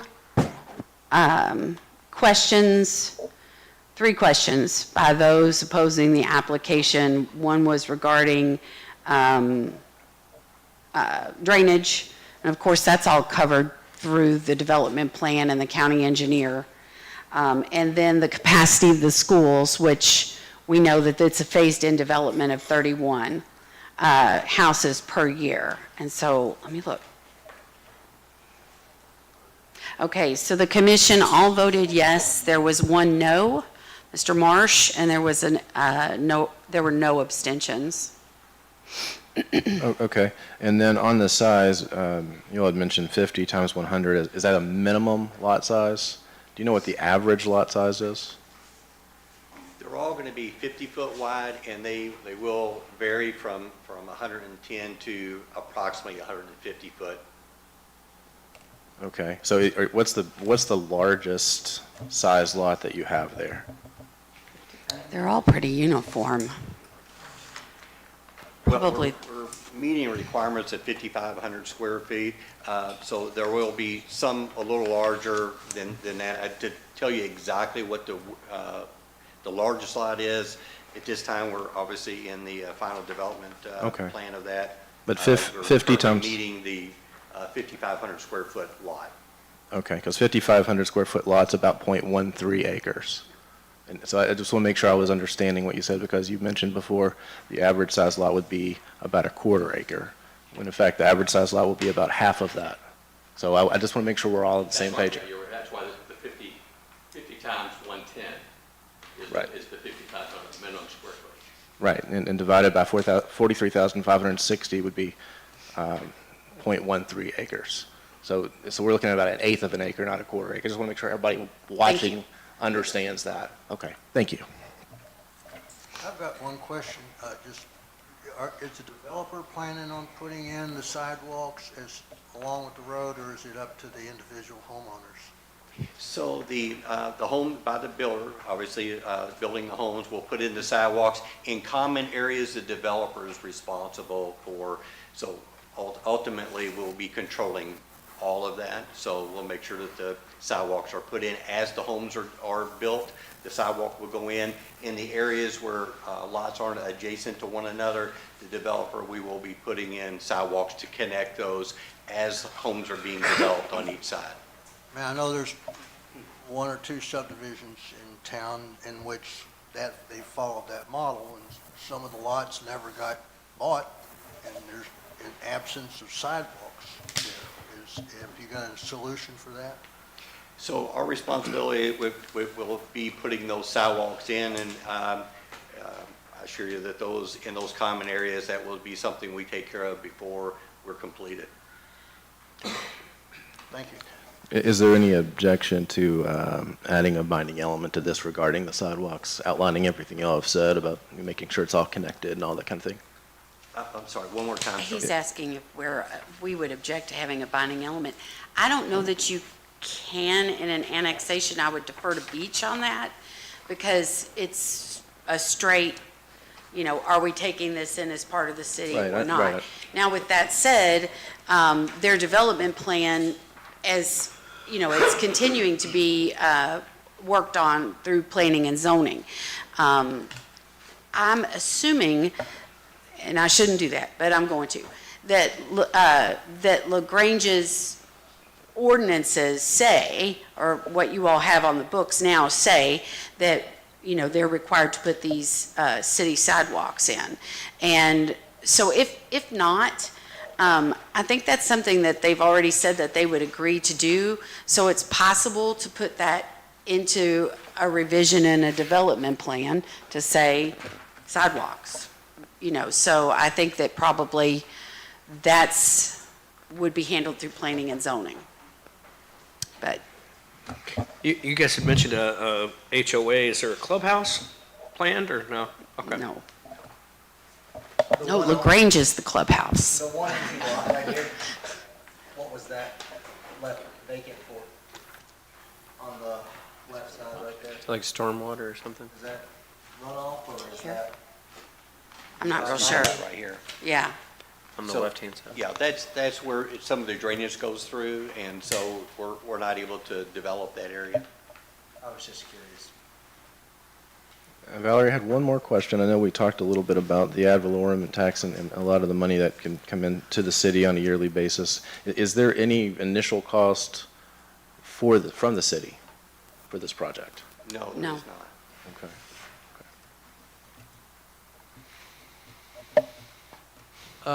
I've got a few questions. Was there any binding elements put on the plan at the planning commission that we need to put into the record, that we too agree with the binding elements that were placed on the development plan at the planning commission? Hold on here.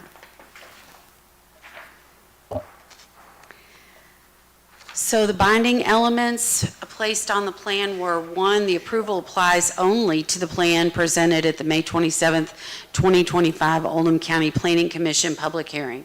So if they're going to do anything other than what they've shown you, they've got to go back, okay? There shall be no subdivision of any lot into any greater number of lots without review by the Oldham County Planning Commission. The preliminary plan must comply with all established federal, state, county ordinances and requirements at the time of the construction plan approval. 31 lots per year are allowed per the Oldham County Board of Education. The HOA will enter into a maintenance agreement to ensure the long-term maintenance of the open space. The preliminary plan will comply with all fire safety requirements, and the applicant will comply with all requirements determined by Kentucky Transportation Cabinet. Okay. Was there anything mentioned in there that this subdivision shall never have access to Hoffman Lane? There is not. However, if they determined that they wanted that access to Hoffman Lane, they would have to go back and get a new plan approval from planning and zoning.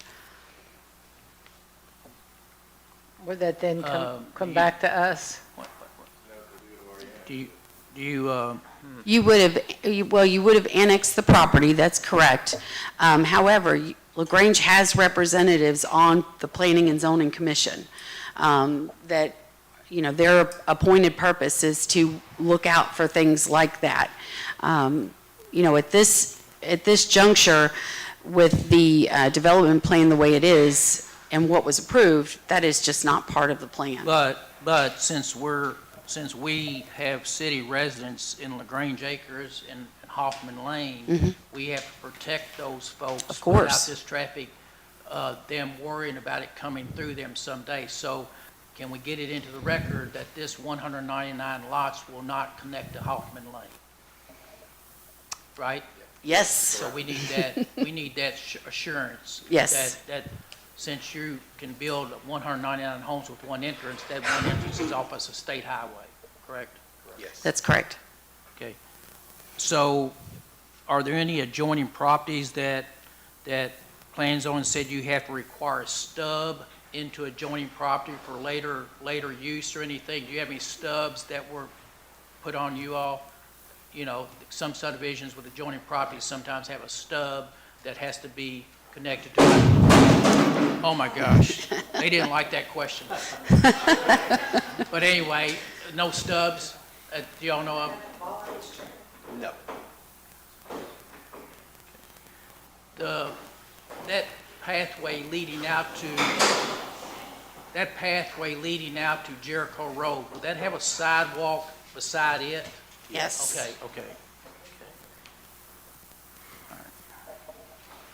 All right. And I don't know, in your past developments with 199 homes and this been on a state highway, do you foresee any need whatsoever for a turning lane?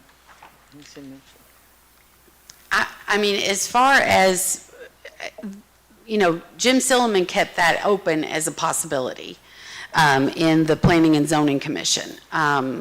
He said he would continue to review it as the development progresses. Yeah, but the review of it is who's going to pay for it when the need is there? That's the question, is you can review it forever, but if it has to be placed there, then the question becomes, who's going to pay for a $225,000 turning lane?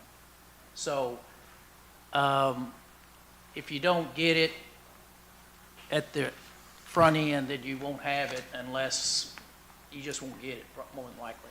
So I guess I'm just asking developers, with 199 lots, have you experienced the need for a turning lane, or does it sort of take care of itself? Well, the traffic study was done Yes. to support the position that there wasn't a A need for a initially. turning lane? Correct. Yes. Okay. Yes, Okay. it wasn't, but the traffic department left it open for potentially down the road looking at that. But they said on the front end, Okay, would y'all leave it open to put some money into the deal? But that's the opening side of it. But, if they didn't require it, planning commission didn't suggest it, then, I guess we can move on without it, okay? Evidently, they looked at it hard. So, now on these I like to ask these questions just because on these driveways from the sidewalk edge to the garage door, you're saying you get two cars backed up behind one another, thus each driveway could hold 4 cars more than likely, correct? Without correct. being on top of the sidewalk, correct? Yes. You guaranteeing that? All right. Unless Okay. you have really extra cars. Okay. Brings Okay. up a good question, because I've got 2 full-size pickup trucks in my park. What car size do you all base this off of? A compact car? So if you think about, you have a 30-foot setback, so you have 15 foot with your easements, and then your 30 foot, so you have 45 feet. The front side of the sidewalk sets off 7 foot from the road. You have another 4 foot, so if you do your little bit of math there, that's about 30 foot from the front of the garage to the back side of the sidewalk. So I have an F-152 and it's long, but I get into a 23-foot garage pretty comfortably. So what I'm saying, if you do park at the front of the garage, you have about 30 foot. You should be able to open your tailgate and still walk by your sidewalk pretty easily. Okay. All right. Let's just, thank you for your answers. Okay, any other council person have any further questions for either Valerie or the 2 gentlemen? If not, I'm going to go into the public hearing process and let the public have a say-so. So thank you all very much. Thank you. And we'll Thank move you. right on through. Is there anyone here tonight that would like to come forward and support the plan tonight that the council is considering? Anyone here to support it? It shouldn't take long, Valerie, so, yeah. Anyone here to support the plan that the council has now heard? Okay, is there any, if no one's here to support it, is there anyone here to oppose it? Okay, we don't have anyone to support, anyone to oppose, so Valerie, you want to provide us a closing statement?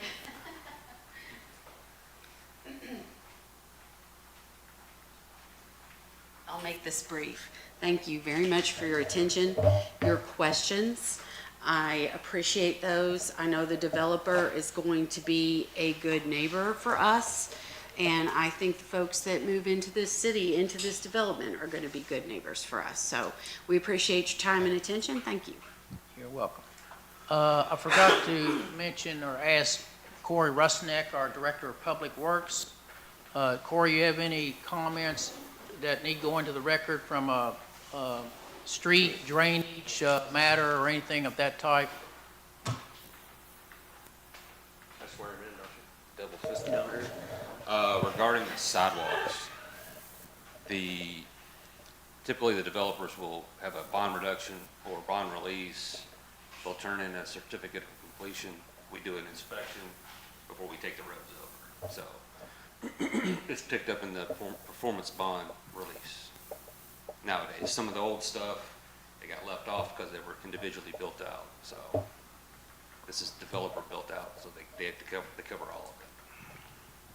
If that makes sense. Well, they're going to build this, you're going to build this in phases, correct? Like phase one. Will phase one have entirety of sidewalks throughout it, regardless whether the person built on all lots or not? But they are exclusively responsible for all the sidewalks. Okay, is what I'm yeah. saying. To get them built. So we pick it up in the performance review. Okay. Release. Just so you know. Well, what I'm saying is, in the first section, if 4 lots are not built on, and for whatever reason, no one wants to build on those lots for 8 years, do they have to connect the missing points of the sidewalks Yes. anytime soon? Before we take it into our system, yes. Okay, okay, okay, So all right. that's it. Unless we have Okay. another question. Thank you, Court. What are we talking about, Joe? That's still a state highway. I mean, that's not, Jericho Road's not city street. No. I mean, it's State highway. yeah, I don't know if everybody knew that or not. Okay, I think we've heard from everyone, either for or against, and anyone else who's spoken. So at this time, I'd like to entertain a motion. We close the public hearing and So go moved. back into regular session. Second. Motion made by, was it Joe or Kenny? Trey. Trey, and second by Jason Kinzer. Any discussion on the motion? If not, all those in favor of the motion, let me know by saying aye. Aye. Anyone opposed? Okay, we have a motion and a second to approve the subdivision plan and the annexation. Actually, the annexation for this acreage to come into our city. We have a motion, a second. Mr. Craigmile, any further instructions to the council as to what the motion should have in its wording? No, I think that's good. Okay? Who made the motion originally?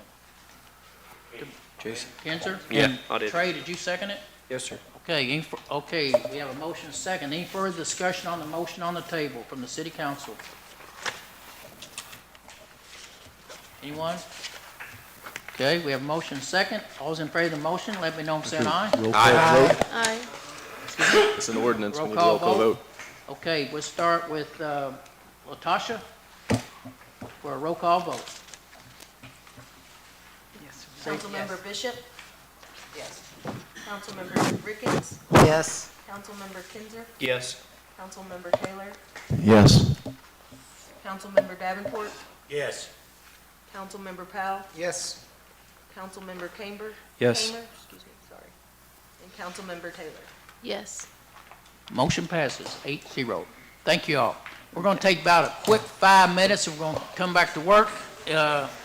We always take a break at usually about 8:15, so let everybody use the restroom, stretch your legs, and we'll be back about 5 minutes.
Okay, thanks everyone for coming back in. We're going to move to item 13 tonight on our second reading and public hearing of ordinance number 6, series 2026. This specific ordinance was tabled on 5/4 of 26 at a city council meeting. We're going to try to finish up the discussion on this particular ordinance tonight. As most ordinances, this ordinance has had a lot of discussion. So I guess I would ask Mr. Craig Mount this time that I think it's in order for this ordinance to be removed from the table by a vote of the council so it can continue its discussion. And we were in the discussion period of the actual meeting when it was ceased that night, I believe. So is that permissible with you, Mr. Craig Mount? Yes, but there needs to be a motion made by a council member to remove the motion from the table to take back up for conclusion of our meeting. And Didn't we already have a discussion or? We were in discussion. We were in discussion, yes. So we picked back up where we left off. Right. It was in discussion of the second reading. Being the person who made the motion to table it, I would like to make a motion to take it off the table and bring it back to the council. Okay, all right, motion made by Lucy Ricketts. Second. Second by Jason Kinzer. Any discussion on that motion by anyone? If not, all those in favor of the motion, let me know by saying, well, before we go there, let me get Cindy approved to be taking the minutes from here on out. Heather had a family situation that she's had to remove herself tonight and step away. So if the council would you approve Cindy Alvano to continue to take the minutes for the rest of our meeting? I'll second. Motion made by who? Trey. Trey, second by Laura Taylor. Any further comments on that? If not, all those in favor of the motion, Mayor, let me know by saying aye. real quick, Mayor, just on that, I know we said taking it off the table and we picked back up where we left off. I think the only question about that needs consideration is there have been changes to this. Right, that's what we were going to say. Yeah, after but did we get Cindy approved? Did we think get her? I think we did, didn't we? Okay, Yeah. okay. All right. Yes. Sorry, go ahead, Jason Taylor. No, Just to answer your question, I haven't asked one yet. the only changes are, I haven't asked a question. Wait a yet. minute, we got to approve Cindy. We haven't, You're going to take a vote? Motion to approve Cindy Alvano. All those let me know I'm saying aye. Aye. Anyone opposed to Cindy Alvano? I was simply saying that if we pick back up where we left off, we apparently have made changes, or have been changes that have made to this since then, so we can't exactly pick back up where we left off. I think there does create the question of whether there have been significant changes to this, which would require a first reading. I don't know if that's accurate or not, but it is something I think that needs to be considered, if we're making a motion to take it off the table. So. Well, before we go there, Ms. Ricketts, since you were the chair of the committee, what changes, what amount of changes are you saying that we have done from the first reading that we looked at, caused the council some issue that we've now changed to what? well, what we did was just to discuss some of the grades for a few of the, thank you, the administrative positions mainly. And that's where there was some discussion as to if that pay was appropriate. So we came to consensus and to agreement of those changes. I'm trying to look over here. and I don't have the original one in front of me, but I know that there were some administrative positions that we moved, and they were lowered. Okay, since you're not actually maybe able to recite what those are. Right. I think Katie Bechtold can. So Okay, Katie, can you you take want to Katie? step up and maybe inform the council what actually positions were at a certain grade previously and what the Personnel Committee has met since then Right. and came out of committee with a 3-0 vote of changing these grades to different levels. So you want to explain that maybe this time, Katie? I'll just say it as a nutshell, when we had the study done, there were only 6 or 7 positions, mostly director positions, that were being questioned, that could be looked at by the council to keep up with the market. When it all came down to the last meeting, I think there were 2 positions that were bumped up 2 pay grades. Those were the positions of code enforcement and city clerk / office manager. The Parks and Rec director position was bumped down 1 pay grade, and then the transportation director, human resource director, payroll specialist was bumped down 3 pay grades. I think everyone else remained the same as what the Hannah Resource Group recommended in their line item. Okay. All right. Thank you, Katie. I think Mr. Craigmile, Jason Taylor's question is, how much of a change can something be dealt or done with before you would have to revert back to a first reading? As I said, it was discussed in Personnel Committee. Personnel Committee all agreed all together, 3 of them. So I think it's their belief that these pay grades are where they feel they need to be, and I believe the recommendation to the council would be that tonight. So I don't know if anyone wants to discuss where they are now, why did they get moved differently, or if the council has any continuation of discussion on where they now are placed. Mayor, we came to, I believe it was unanimous, correct? Yes. Unanimous for our committee, for the Personnel Committee. And I think, now that Mr. Councilman Taylor mentioned it, I think it is a significant change that would, to me, it's not just we misspelled a word or, we added a period here or there. It's a pretty significant change, I would think. So maybe we do need to go back to a first. I think Mr. Taylor made a good point. I'm going to say this.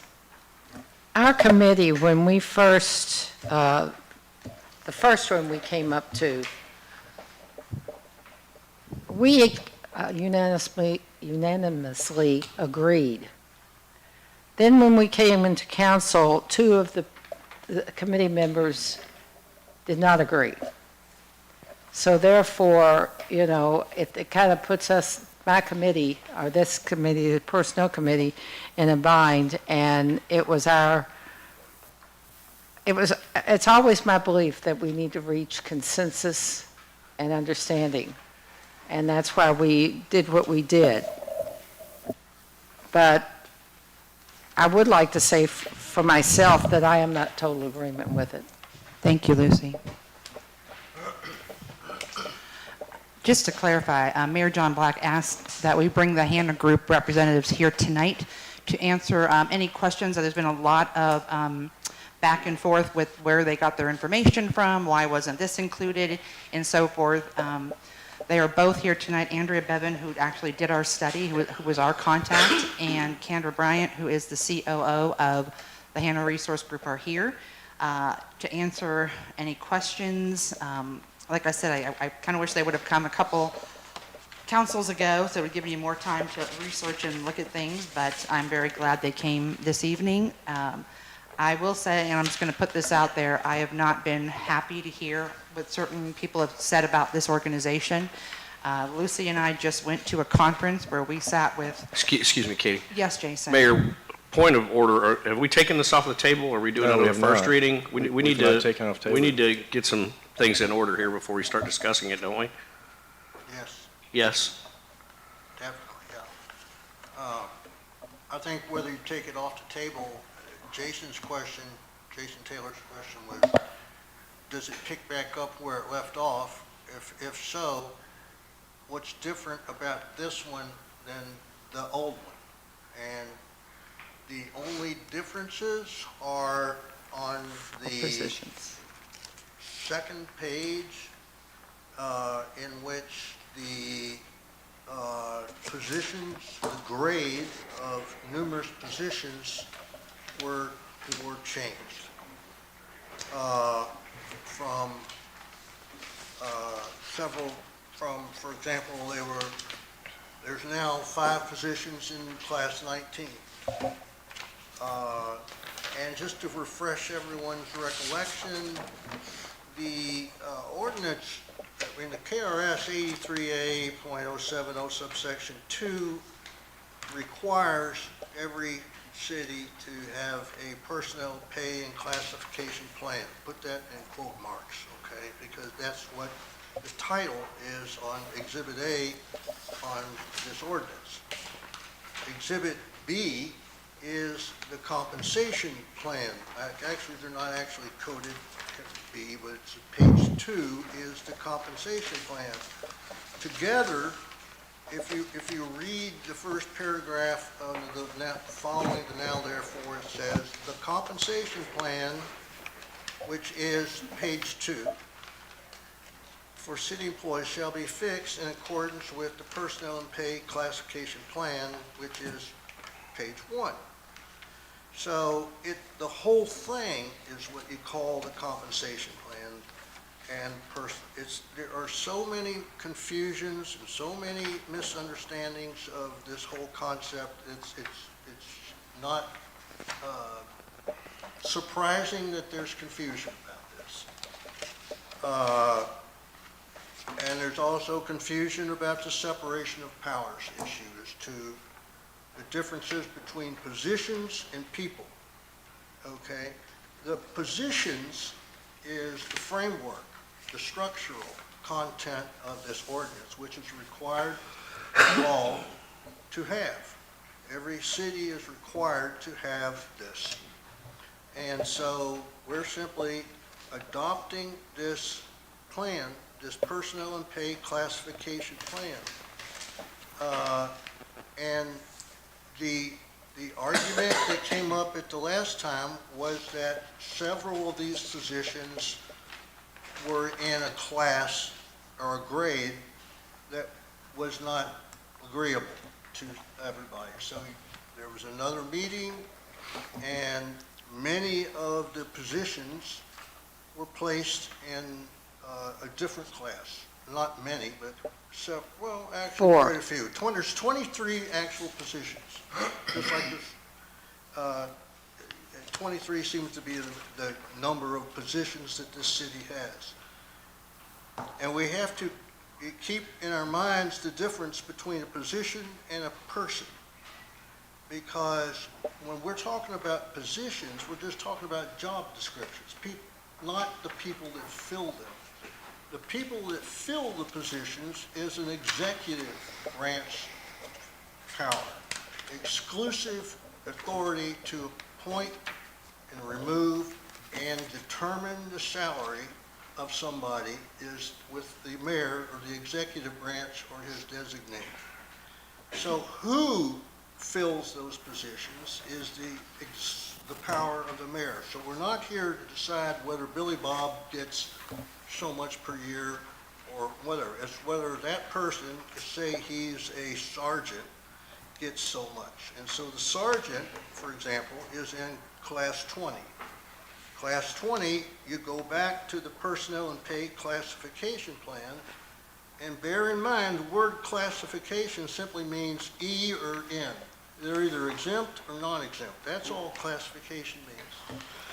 So it's a two-part plan. You have to look at this in both parts. They comprise one big pay plan. So what the legislative branch, the city council does is they create these are the only positions that the mayor is allowed to fill. He can't make up a position.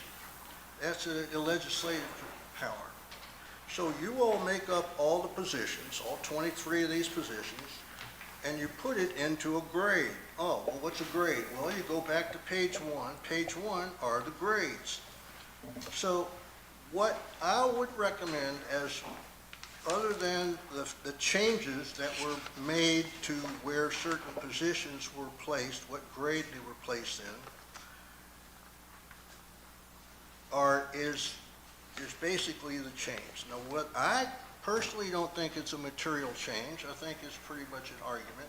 A material change would be if you were to create new jobs or whatever, but this is up to y'all whether you think it's material or not. But that's the key word, whether it's a material change. And if you think it is, we just call this the first reading. We don't need to have a public hearing. But but it just delays it another 30 days, and it also screws up the opportunity and the possibility of going to the rest of the ordinances tonight, which is determining the budget. Because that's important to know whether you have a compensation, a personnel and pay classification plan. I don't see how you can do your budget unless you have one of these. And so the next thing I would say, which I believe is a minor mistake, is that the personnel and pay classification plan that was part of Exhibit A on the first page was taken from the Hannah study, in which they also had a column as an early preparation for it. They listed the number of jobs. And on the 1, 2, 3, 4, 5, 6, 7, on the 7th column, they listed the number of jobs to just give us some idea of what we're looking at.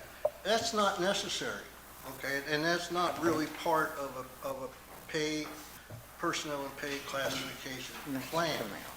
That's just sort of FYI information.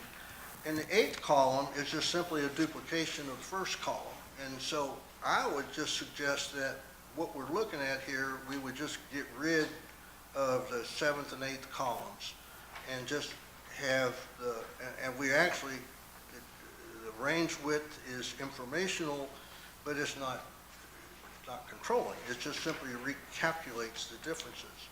The core of this is the grade, the fact that they've created grades 10 through 23. We're adopting a matrix, a compensation plan or schedule having 10 through 23 state grades.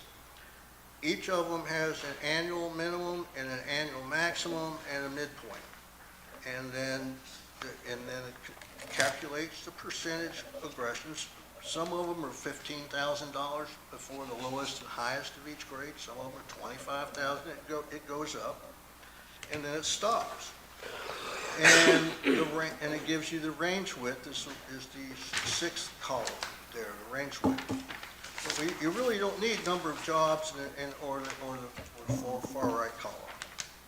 So otherwise, this compensation plan on page 2 is all the positions that this city currently has, the 23 positions, and the grade, which is the pay range that they're allowed to, that the mayor has to follow in order to hire somebody. So if he hires a bus driver, he has to pay him within the range of grade 14, which is somewhere between $35,000 and $45,000. He can't go above or beyond that. And that's the control that y'all have, is to then, when you allocate your budget later on, you allocate enough money so that the transportation director has enough money in her budget to pay all the bus drivers that she needs. And it's sort of irrelevant that that there currently are 3 bus drivers. I mean, there could be 4, whatever. She could have temporary people, but right now, we're just looking at full-time equivalents. So I don't know if that answers your question, Jay, Well, but that's I think, a long story. thank you, Beach. I think what I was getting at is, we were here, like, was it last month, and numerous grades here were different that we were looking at, whenever this was tabled. Well, I think these grades are the same. I mean, the grades are the same and the ranges are the same. We did not change anything on the personnel and pay classification plan. What, We changed who was in what. Can we outline what was changed? Because I know there was an email that outlined all of the changes. Well, I know we moved some positions around, and Beach, while you were talking, I looked up KRS 83A.060. Some of the things they look for is that constitute a minor change are small numerical adjustments, clarifying language, fixing typos. Some of the things that constitute a major change that affected this, or if it affects the budget, and if it alters affected parties, which I think we did both. So I think we got to go back to a First Amendment. I know it's a pain, but I want to make sure we're playing by the rules. I agree with that. Also, in the last meeting, I believe Trey may have mentioned that it would be a good idea on the first page to remove those last 2 columns that says number of jobs and grade. I think we had discussed that. I think it would be better going forward to not, have a certain number of positions within each grade listed on here, because we might, throughout the course of the year, add somebody in a position. So I think that also should be changed and updated before we could have a second Do reading. you think that's a material change? I don't think Deleting that's, the column? I don't necessarily think that is a material change, but I do think that moving the grade of a significant number of positions to a different grade is a material change, in my opinion. And that's 4. Yeah, it affects the budget too, which is one of the things they said to look It's for, 4. that constitutes a major versus minor. The affects the other reading that we had, it had the director of HR as its own item and the director of Right. transportation as its own item. Now they're combined. Now they're combined. Right. So, I mean, to me, like, that But- at a minimum is, Okay, but could we use what we have just discussed, and this is a question for you, Beach, what we've just discussed doing as a first reading? Or do we have to type this up again and come back with a first reading again, then go to the second reading? Seems like we could do that. we could do Because that we're as a here, and first as reading. long as we all have the correct information. Right, and that is the correct, I guess I would say that is the correct information. But before we go anything further, Katie has asked some representatives from the Hannah Group to come and explain their way that they did. I'll just defer to Katie, because you know what you're going I've got a to. question about the positions that I've looked at. I know we've got 23 positions, but, the one position that I seem to overlook on here, unless maybe someone else can point it out, but the world that we're living in now, a lot of companies got an IT director, and there's not any position of an IT director that indicates who does that with social media, who does the videos, who takes care of our meetings. Mm-hmm. The guy who's sitting there taking care of all these right now So, I think is that's our one IT of the- director. I think that would be something that we might need to look at, or we need to add that to possibly the person that's doing that now, and that should be considered in possibly their pay, if they're doing IT among Agreed. other things. I mean, we've got an HR director that's a transportation director. We could have, we've got a lot of IT that goes on Well, around here. then we could go Director of Parks and Recreation /IT. Yeah. But that would need to be added. And that's another one that would need to be added. I certainly don't know how to do all this stuff. On easily. his job description for Parks and Rec, there is a line item in there that says that he is responsible, and we can expand it if you would like, but it does talk that he is responsible for social media and marketing for all parks Okay. and. And I think it's It's not given him as a title, but that I can think be. that what he's talking about is just put it on this line slash IT. Kind of like, I do believe right Yeah, now, 'cause if that's what we're looking Yeah, those are at, I clearly mean, it two would- different jobs. It would need to be taken into consideration, because that's an extra job duty that's not listed on here that somebody's doing. Yeah, well, they're very different jobs. Yes, it is listed on a job description. It's also listed on the city clerk's, I believe, job description that she's an IT rep. Now, if that comes off and it's completely Parks and Rec, then that's absolutely fine. But I just know from the job descriptions that in the past, city clerk was taking on some of that. Then we actually added that onto the Parks job description of the Parks Director as a line item on his job description. And Steve, if I'm not mistaken, one of your many degrees is in education, technical, I forget what, I know you told me at one point, and I can't remember what all it was, but it was science, technology, education, basically IT. IT is in there, basically. I think what we're doing is not really talking about people. No, it's We're talking positions. about, it's about positions. Yeah. I think that needs to be noted. And I think that is noted, that is something that we've had trouble with that in our committee meetings. So at this point, I agree with the fact that it needs to be included there, since we have office, we have that, we have HR Director and Transportation, we also have, there's another one in here now, so stormwater inspection. Can we, I think we need to take this off the table and then decide whether it's a first or second. Let's do that. And go forward. So let's go ahead with the vote. Don't you think, Mayor, go ahead and take it off the table, and then we can discuss it and decide whether we think it's a first or second. But I think we got to finish taking it off the table. Before there's any So more I was like, where's discussion. Kevin Jeffries? when Let's you get need it him? I know off he the knows table. his stuff, but. All right, motion to get it off the table. Do we make a motion? We Yeah, made a motion. there was I a made motion and a second. Jason Kinzer. Yeah, Okay, Jason we haven't Kinzer voted did. on it. Yep. All those in favor of the motion, let it be known by saying aye. Aye. Anyone opposed? Okay. Thanks, Mayor. Speaking, I want to, just for the public's sake, the home viewer's sake, the fact that the Hannah Group has been mentioned a lot about this whole study. I've had the privilege of working with Andrea, very fine lady that represents the Hannah Group very professionally. For the public's sake, we had some questions months ago about personnel, what's somebody worth, you name it. And, you know, when you're sitting in this position, you have people coming at your door a lot and say, hey, can I get more money? I need this, I need that. So I just felt it was time for a professional study to be done.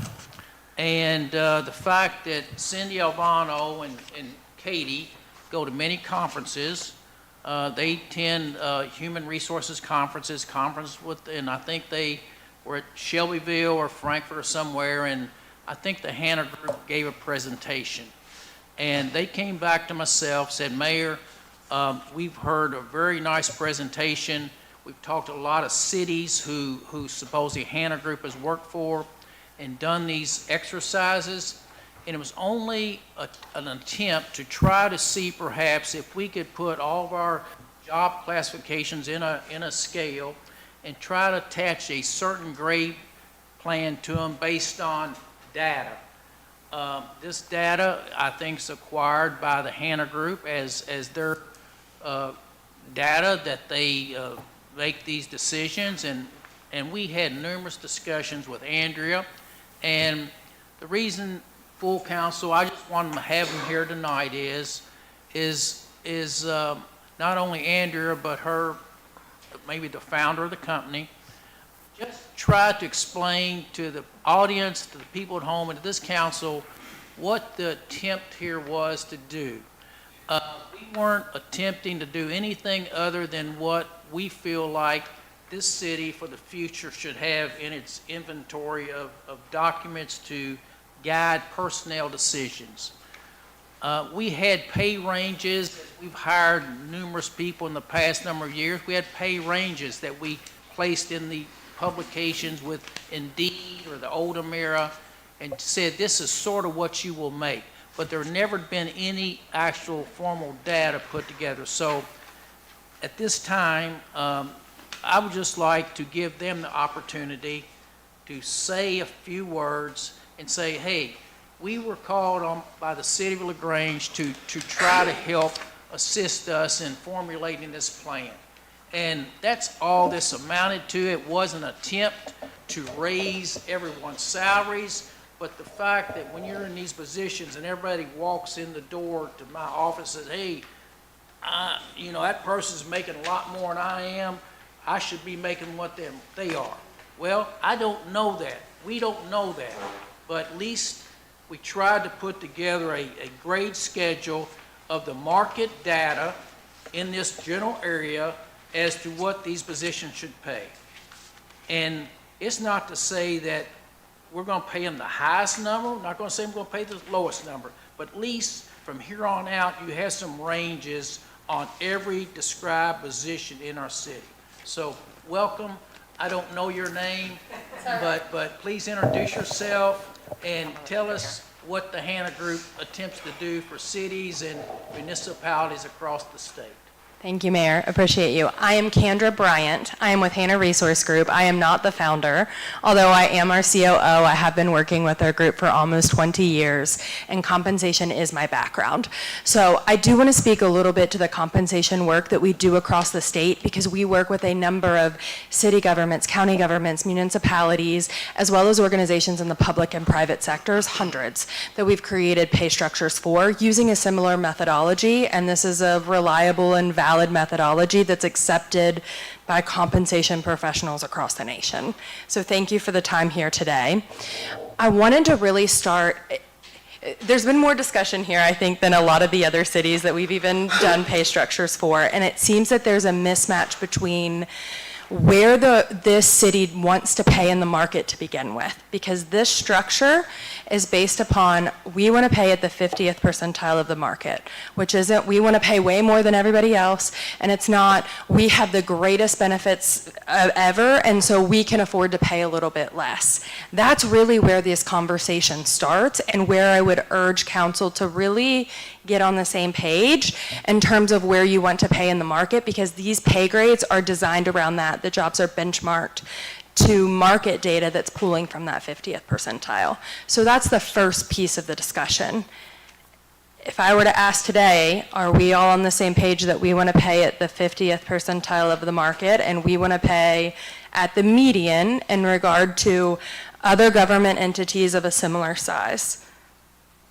May I just jump in, because the mayor asked our HR director to call similar sized cities between 8 and 12,000. Here in Kentucky, there are about 10, and she did. She talked to each one of them, and every single one of them, we were at what they were paying or more already. So, and then when we look at the Hannah Group, that shows significant raises. However, when we look at what's actually happening in Kentucky, and we went and she actually called and got the actual salaries that they were paying, for example, for HR or for code enforcement or for all that. And the city of LaGrange is already at or exceeding every single one of those 10 cities that were similarly sized. Every single one. So I'm not sure how the Hannah Group got information to be in the 50th percentile that shows a 55% raise in one category, for example. And this is after there were about 50% raises 3 years ago as well. So they're just huge, huge raises. And I hear you saying 50 percentile, but how do you explain that we called 10 cities and they're similarly sized, and every single one of them were at or above what they're paying right now? So is your plan to call those 10 cities every year and get the market data, and that's what you're going to use to update your structure? Because I'm okay with that philosophy if that's what you want to do. But that's not what any of the cities that we work with, or counties that we work with, or municipalities in the state are doing. They're either using databases like what we use, or KLC, or a combination of both. Or KCO, but KCO doesn't have its own survey, but nonetheless. So if that's your philosophy and that's how you want to go to get data, you certainly can do that. I think to get us on the same page, as well as the folks out here that hear a lot of what's going on, is to try to distinguish between base salary and total compensation. Sure. And I think there's a lot of confusion about pay. And as you know, historically, this city has had fantastic benefits. And that was a factor of attracting people to get paid less because the benefits are so good. But if you have any other suggestions as to how we could say, what are we talking about here when we say pay? Yeah, so when I say pay, I truly am only meaning compensation, like base compensation. Yes, in this instance, it is only base compensation. We were not hired to look at bonus plans. We did not look at any sort of, you don't have incentive pay, cities don't have that, but it was truly just base pay. So it basically came down to your initial proposal and the contract that was entered into. Correct. As to what data you would consider, and you were not told to consider basic benefits. Benefits was not a part of the study, no. Okay, so I think that's where things sort of got lost. Yeah, it wasn't what we were contracted to do. And I think, it's my opinion, it's my understanding, I guess you'd say, is that some of our job descriptions, there's many different jobs. You call one place and you say human resources. Well, that person just handles human resources. Or you call a person that does code enforcement, they just do code enforcement. It's where our code enforcement has Correct. 2 or 3 other jobs that is added to that position and is in their job description. And the same thing with the code enforcement, with human resources. There's things that's added there. So when you're looking at those jobs, you all used the job descriptions that we gave you. Correct. We use the job descriptions Right. and conversations about those benchmark matches. Right. So our database has a number of benchmark matches at all different levels, ones that a city of this size would never have 9 different levels of an HR role, right? But we look at what is the knowledge, skill, and experience required within that particular job description and match that to the appropriate benchmark match for that job. And then review those with whoever the key stakeholders are in the engagement. Okay. But I wanted everybody to know that it just wasn't one job. They had many jobs that they had to accomplish. Correct, and there's 2 different ways that you can handle it when there are many jobs. One of them is you can blend multiple roles together, and sometimes there's a premium added on top of that, and Andrea can talk to specifics on how we handled it here. Okay. Yeah. I just want that clarified. Yeah. Well, how come, simple, plain term, how come the grades that you all went out and in your data, I mean, I've tried to suggest this based on your all's data to the council in budgeting and everything like that, but your grades that you've assigned to people are $25,000 higher than what we pay. Perfect. Yeah, let's walk through the whole study, and I think that will help, and I can do it in 2 minutes or less, if that's okay. First conversation is, let's take a look at each individual job description, and let's benchmark that to a match within our databases. These are compensation databases that are reliable, that are valid, that are approved in a number of spaces. We're basically saying, positions, not people, let's match this position to a position within the database. We're not even looking at pay yet, because at the end of the day, we want to make sure that we get the best match for that job. Once we find all of the matches and they're approved, right, we're working with a key stakeholder internally, then we go out and we get data for those particular roles. We have a conversation about where do you want to pay in the market, and really what is your competition, nonetheless, for talent here. And so there are some entities that are similarly situated to you that might pull both a government and an all industries match, because we can all agree that, I'm going to throw a role out, a finance director or an IT director. You're not just recruiting within city government for those jobs. That's not what we did here, though. We said we only want to look at government jobs. We only want to look in this geographic area and of institutions of this particular size. And we pulled market data for those jobs. And that market data tells us we can get the 5th through the 95th percentiles and 5 percentile increments on what particular benchmarks are paid. These are the benchmarks that we had matched to the jobs before. And so we're able to go through job by job and say, here's what this particular benchmark is worth in the market. Have a conversation to say, where do you want to pay within the market? And if it's the 50th percentile, that says, we don't want to pay way more than anybody else, and we don't want to pay way less. We want to be right in the middle of the road. We run a regression, and from that regression, we come up with a series of pay structures. Or we come up with a series of grades for your compensation and classification structure. Well, I'm just saying that if you do your study of 10 cities, and code enforcement officer in 10 cities makes 46.5, but in grade 19 here makes 85,000. So that's what I think. You know, I'm not saying the code enforcement officer is not worth 85, but I don't know if it's mentality or what, but all these folks sitting around this table go to conferences. They talk to other cities, you know, and they probably ask them starting tomorrow at the Kentucky Leagues of Cities Conference, what's your code enforcement officer making in your town? Yeah. They say, well, 46.5. Say, well, our grade 19 here pays 86,000.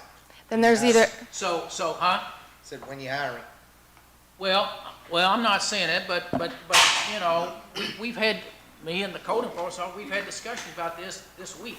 So, you know, it's just, you all did your data, and I'm trying to use your data to put into this budget we're going to talk about later tonight, but it's not going to happen, more than likely. Well, Mayor, and part of it too is, you know, all these people have come here and agreed to work. They're already working in this job for what they're being paid. So when you look at, as a taxpayer and a voter, when you look at why are you giving these huge increases? And again, you know, I know we like these people and we want LaGrange to run well, and a lot of them are my friends, but when you look at it from a facts point of view as running a business, which a city is running a business, and you have to say if these people are here and they're doing a good job, and heck, they just got 50% raises 3 years ago, why are we giving them another 50% raise? Jason, I don't care what Hannah says. I don't know. Every budget that's been approved of this council has come through the budget committee. There's not been one budget passed during my 7 or 8 years that has not been vetted by the budget committee. This stuff that you just said, they got 50% raises, they did not, no one's in this city has gotten a double in raise. No one. So you gotta quit saying I'm looking at 'em, 50% Mayor. raises. Well, who got a double raise?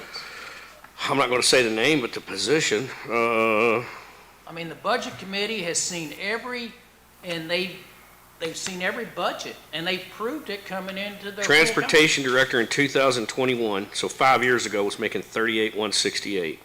Now that position is $63,000. Yeah, she's also taken on HR for the whole city, the HR division. That's the reason. Code enforcement 5 years ago was at 43. Now that position is at 61.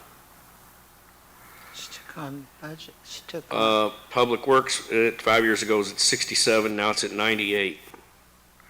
Parks director was at 40. Now it's at 70. Correct. And I think the public works director is worth every cent of 98. City clerk today. actually went 98 down. Today. 98 today. He's worth every cent of it. But don't confuse the person with the position. I'm not. Right. I'm Right. saying public works director. Right, and I agree with you as far as person, Mayor. I agree with you as far as person, but you were asking about the raises and things that have come through, so that I'm Did you have a study done 3 years ago or 4 years ago? What's that? Did you have a compensation study done for the first numbers No, that you're reading? I don't know, I No? wasn't here then. no, it weren't that. I mean, it's common for there to be increases, or sometimes we redline people because folks are paid too much within their range, and we put a compensation range in and find out they're overpaid. But with lack of a structure, you're going to see significant changes in comp. And you can decide, a lot of organizations do it over a multi-year period. So maybe we come in and instead of having a 3 pay grade jump all at one time, you decide you want to stair step it over 3 years. It's very common. I'll be honest with you. One of the issues I have with Hannah Group, and when you're looking at business and things, one of the issues I have with Hannah Group is how you guys came to us. via an HR director or somebody at a conference or whatever. So you're looking at hourly or salaried employees that are coming to you and saying, hey, we're looking at this. Well, if the Hannah Group goes in and starts cutting salaries, the Hannah Group's not going to be around very long because nobody's going to come to them. And one of the first things I asked when Hannah Group came to present months and months ago is I said, in all of your studies that you've done, when you go in and recommend for a city, would you say that most of those salaries go down, stay the same, or go up? And the answer was they either stay the same, but most of them go up after Hannah Group comes through. And that's, again, looking at it from just a facts point of view, if you went in and you cut salaries, you wouldn't be in business very long. Because nobody would, you know what I mean? If you talk to an HR director at some conference that you're at, and you say, well, yeah, we cut salaries, you know, well, never mind, Yeah. and we're good. We don't need a salary study. But the opposite happens, so that makes it a pretty easy sell for your company. And I'm sorry, I'm just being brutally honest, but I've On got the to look other at side, those though, things. if I were to come in and deliver a study that wasn't valid, wasn't reliable, and had salaries where they were, even though the market didn't say that, we also wouldn't be invited back.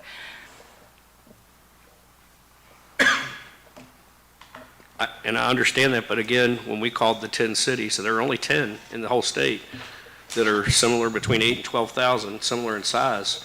Every single one of them, we were already at or above for every single position, every single city. Our data comes from a That's database. It huge. doesn't come from those particular cities. If you'd like to wait for the KLC survey, it only comes out every 2 years. Yeah. The data is significantly aged at this point, but if you want to incorporate that data into the compensation study, you certainly should.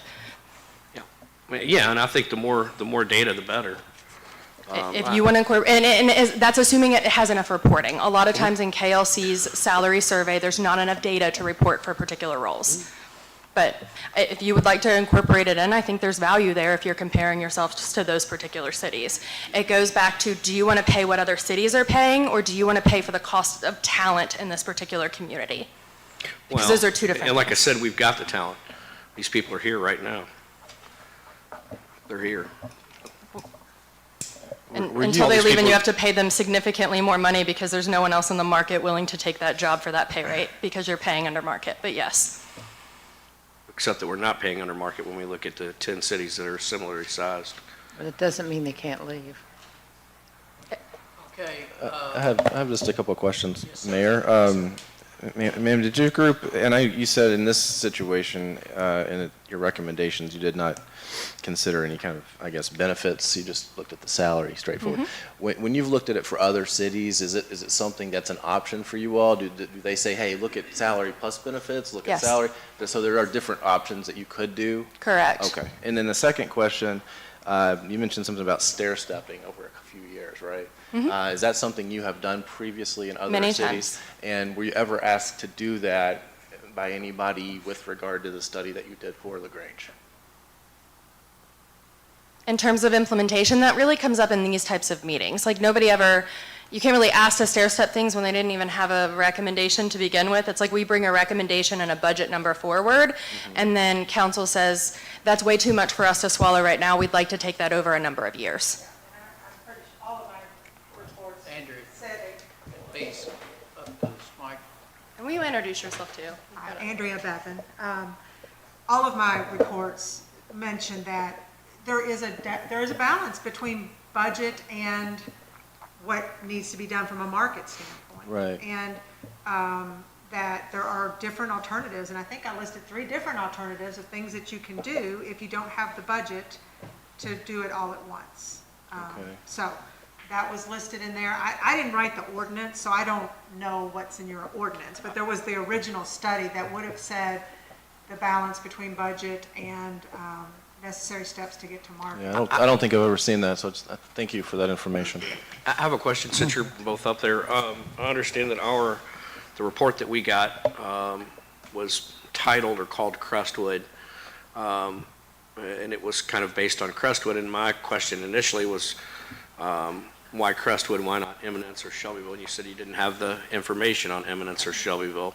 We have, I don't know if Eminence is in there, Shelbyville is definitely Okay. in there. So the survey databases allow you to pull different geographic areas, but there are, they don't go down to, tinier, the smaller cities. So here's my that was question. the closest city that was in the study. Okay, And so it you did use also- Crestwood in the study, because I was told that you didn't use Crestwood. We use Crestwood, right? But not only Crestwood. It's Metro Crestwood. It's going to be within the Crestwood area. Okay. That's what we use for geographic. I can pull. And why did we, can because I was pull- told after that, I said, well, why are we going to Crestwood? Why not go to Prospect we or can do Goshen? Prospect too, and that's going to go up, but we can do Prospect. Well, my point is they're quite a bit more wealthy areas than we are here. And then I was told that we didn't take Crestwood in. Actually, Cindy, you told me that Crestwood was not used. You said they just called it Crestwood. And I said, well, if they're not using Crestwood, why don't they call it LaGrange? So. But I you're would saying love you to did walk you use Crestwood through in that area. The databases that we use, we purchase, and we spend a lot of money on them, and they are professional databases where they incorporate salary data from many Okay. different sources into them. Okay, So you've we got to use go what you got. 3 because we Okay. want to use as much data as we can. Okay. When we go in there and we ask for geography, we put in the zip code that you all have for City Hall, and that was what the system said is going to be the best match for you all from a geographic area that they have data for within the scope that we're Okay, looking for. thank you. Thank you for clarifying that. And every single job match that we had was reviewed by even the mayor, and they're all there in that spreadsheet. So you can look and see, I didn't make up the data. I pulled out HR director, put it in there, and that's what the data came out to be. There's no manipulation of it. It's 100%. I could go to the database right now on my computer and show you what the data is showing at a 50th percentile. Now, you might not agree, and it also says in my report that internal comparisons can be taken into consideration to move the jobs within the different classifications so that it works for the city. We did. Did you guys take into consideration, for example, we have a position of transportation director, and I think right now that transportation director has 1 bus and 2 part-time drivers, and our HR director has 0 employees underneath that position, so it's a director position with nobody to direct. Did your company We had a very long recommend? conversation whether it should be a director or a manager, and based off the description, it came back with that was a director. Now, manager? They're all manager. HR manager position. So we didn't even match to our director. We matched to, but we read the words and we didn't read just the title. So we read the words. We had a long discussion about the Park and Rec position, the code officer, because that one didn't cover all the duties of the code officer. So we actually put a premium on it. We didn't do this, we looked at it very closely. Every one of those descriptions are there for your all's review. If you don't agree with them, we could find other matches that would be more appropriate. And thank you, and I don't mean to be adversarial, but I've got to look out for the citizens and the voters first, so that's why I'm asking these questions that are a little awkward and uncomfortable, but they've got to be asked, so thank you. Would the percentages be different if you took into consideration the benefits? That's a decision that you all need to make as I'm just asking, council. would it be different? Would it be lower or This, higher? we're only looking at base pay. It does not consider the benefits. And the rationale for that really is that money in your paycheck is valued very much the same across all organizations. Right.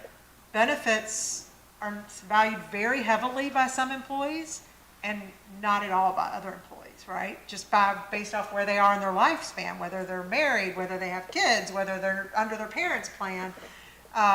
So you can tell an employee, we spent $30,000 to offer you benefits, and they said, I don't really care. I want the money in my paycheck. There are other people that say, oh my God, a family plan, this is so great. I can put all 12 of my kids under one, plan for this much money, and this is great. I can't get this anywhere else. This is like a huge bonus for me. But we can't value that. There have been some instances where we've worked with organizations who have actually pared back their benefit plans because they did have very lucrative plans that weren't working for them for a retention standpoint or a recruitment standpoint, and they reallocated some of that funds to go into compensation. I'm not advocating that that's what you need to do. I'm just saying that if you have a very lucrative benefit plan, it's something to think about. Mayor, let me ask this, just so everybody's on the same page. We're going to get a new mayor here in a few months. If the new mayor comes in and all these salary positions are out of whack, correct me if I'm wrong, the new mayor could go through and fire everyone and start from scratch, correct? That's a I guess question mayor- for you mayor- all, not for us. Mayor can fire anybody Okay. sure he wants to. All right, all right.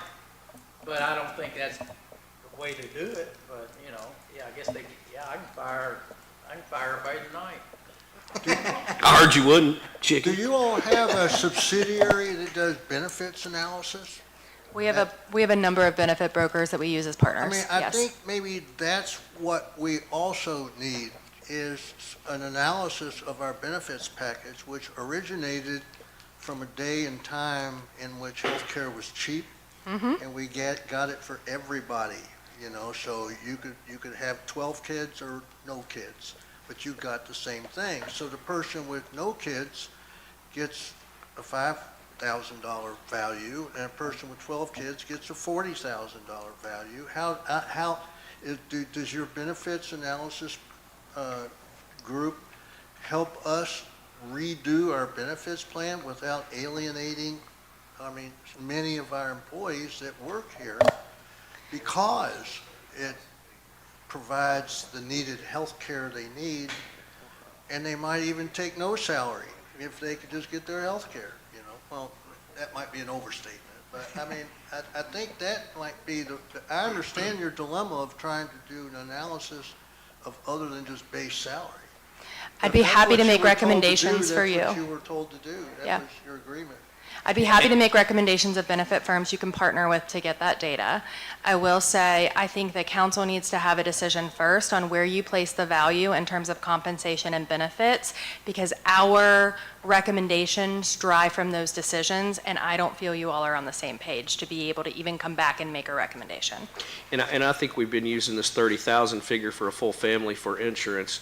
I have a feeling it's significantly more than 30,000. I don't think that's been adjusted for inflation or anything. I think that's a number from years ago.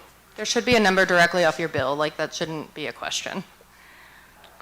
Well, there can't be, because if you have a family with 8 kids, obviously that's going to be different than a family with 2 kids, but if you average a family. It's not, it's employee plus children or family, it's one price. No, I'm saying what it costs the city, what it costs. It's one price. One price. Gotcha. All right. Yes. Yeah, it's on the bill. That's why You either select an employee, employee and spouse, employee and children, or family, and I don't know if you have all of those 4 categories, but it is a set price for those Okay. plans. And have we looked at that lately to see if that's still 30 grand for a family? It is, and we have 15, I think, family, half of our enrollments in the benefits are family plan. It's roughly 30,000.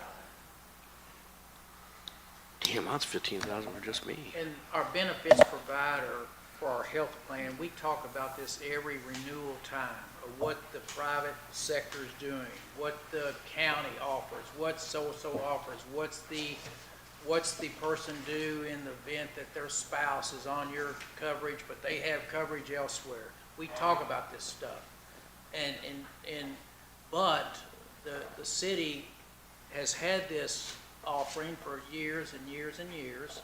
We felt it was an attractive thing to come here to have the good health insurance. But if the personnel committee wants to take this up as the renewal rates start coming in, what, September, October, Cindy? Or on our renewals? I think it's October. Around August. So we can have those discussions, and then we can try to, not me, I'll be gone. No, and I'll still be here. But anyway, maybe. I might still be here. But, We're going fishing, Mayor. well, I don't know. I may quit before then. I don't know what I'll do. But if I get a job offer. So anyway. Benefits, right? I might go to work for the Hannah Group. Try to find them some business. Anyway, I don't even know what I was saying. But, yeah, that comes with our benefits renewal with our provider. We talk about it all the time about, and we try to keep where we are for our employees because we think that's good for them. But we know it's high dollar expense to the city. And before my name gets in the record, that would be a conflict of interest, Mayor, but would love to have you anywhere else. What's that now? Will be a conflict of interest. If I'm not working here, it won't be a conflict. Anyway, I would like I would like to say something as. Yes, ma'am. As chairman of the committee, the Personnel Committee. I think LaGrange has always valued their employees. And I was on council back 20 years ago, I guess. And at that time, it was a decision made, pushed by the mayor at that time, that wanted to give good benefits to our employees. And that has been something that has been in place for a long time. And, you know, we're looking at now with insurance out really gone up drastically. And, you know, do our employees want the compensation or the benefits? And I think a lot of people, a lot of them that work for the city, they're here for benefits, too. Have you ever asked them? A few, yes. I know it's with the But, like- police. The police have told me don't get rid of the health insurance and stuff. Right. They A really, few- they really a like few- that. a few we Several of have. the cops have told me don't get rid of that. They like the benefits. Yeah, but they're, in my Yeah, but the opinion, cops would still leave if you didn't, you all redid your comp program. I mean, you all did a great job with your police officers' pay, because it's very, very market-driven right now. It's coming down a little bit, but the last couple of years, I mean, everybody was just trading, right? They would go for $1 more, and they weren't Right. looking at necessarily the benefits, because a lot of cities have good benefits. But they were leaving for $1 more. They were leaving, you know, for $2 more. And it got to the point where, like, you just had to get that more stabilized. So yes, they value those, but they also can get them other places and maybe make more money too. So you just have to, and when you say our employees, well, they're not a collective group in what they value, right? Like I said, if you have newer employees who are younger, probably don't value the benefits as much as they value the pay. Right. So you kind of have to meet that happy median. And do that. And it was my opinion, as of looking at the Hannah report, that that's what you all had done by looking at everything and comparing all the job descriptions. I don't quite understand. That's what you all had done. What did you mean by that? In what you had given us in the grades. You thought we evaluated benefits including, within that study? I did. I was not aware that, Okay. that they had not been included in that. Okay. Okay. Somehow, that just didn't, okay, any final words from you ladies at this time? Thank you for coming tonight. Thank Appreciate you. y'all's service. You've been very informational, and I appreciate meeting the COO. You know, the COO. Someday. I know we've met Andrea a number of times on Zoom calls, and thank you all so much, and appreciate you all. Thank you. Thank you. Thank you for your time. Okay, let's see, this is on the table, is the suggestion that we're gonna use these changes tonight as a first reading that have been mentioned. well, I'm kind of under the assumption now, after hearing from some of what Jason Taylor has said, and so has Beach, our attorney, that maybe we do need to take out the job, first personnel pay and classification, take out the number of jobs and retype this up and do another first reading. Is that what everyone is considering? Well, I think you all need to get on the same page as the definition of total compensation or base pay. What do you want? Do you want to pay people based on the base pay, or do you want to base it based on their total compensation? And that's In a- which case, that's a you need dis- to revamp your Right. benefits package And that's a discussion to that, equate to a single amount that you pay everybody equally, and that it doesn't discriminate against people that have a lot of children or people that have no children. It's impossible for them to do this plan if everybody gets a different amount. And Beach, that's what I considered, when we were looking at them, I'm looking at whatever these numbers are plus 30 grand, because you gotta figure it's somebody with, figure worst case scenario, so figure it's somebody with a family that doesn't have anybody else with insurance and they're gonna get the family plan. So when I'm looking at these numbers, in my head, I was looking at this plus 30 grand. Because you gotta look at it that way. I mean, if you get somebody who doesn't have any kids, or somebody, if their wife's got insurance, Well, great. the question that the committee needs to look at, Jason, is how many employees do we have with children that have family plans? How many employees do we have that have just single plans? Well, where's our HR director? She'll know. She's out with There's about 15 that have the family plan, but one thing about adding compensation to a position. Right. So for example, I will use myself. Yeah. So how do you assign, I am on a single plan. So how do you assign a compensation range if the person that comes in after me needs the family plan? Right. Your compensation package is specific to each person, I think is what you're saying. So it's Right. your pay, it's your benefits, and it's your retirement, which Right, so nobody's that- brought up that's- retirement at all, but, I mean, That's why the Hannah Group, that's why we suggested or asked the Hannah Group to just do base compensation, because different people have different rates based on where they are within their, like their tier 1, tier 2, tier 3, as it relates to the retirement, and then same way with health insurance benefits. Okay. So you can't assign unless you're gonna assign, for example, if you're gonna say, okay, I'm just going to pay for single coverage for every single position, and that's all I'm going to allocate for benefits. I got a You can't question. assign both family When we were or- talking about compensation, you said that your pay and compensation were one package together. You wouldn't take either one or the other. So now you're saying like, you want it to be separate and consider that different? No, what I'm saying, so what council was discussing was that Jason wanted to include compensation and benefits as part of. No, I was just saying in my head, I'm doing that. I'm looking at it and I'm Okay. adding that in my Okay, head. okay, Just so everybody knows how I arrived at my, conclusions Okay. and things. I'm adding the 30 grand to it because you got to think worst case scenario. right. I But- think in the interest of moving forward, guys, we got a long night. Can we take these things off the end, consider this a first reading? We'll have a committee meeting in between there Right. if we want to tidy anything else up and move on with it. What do you guys Can think? we table it again? Well, if it's a first reading, we don't have to.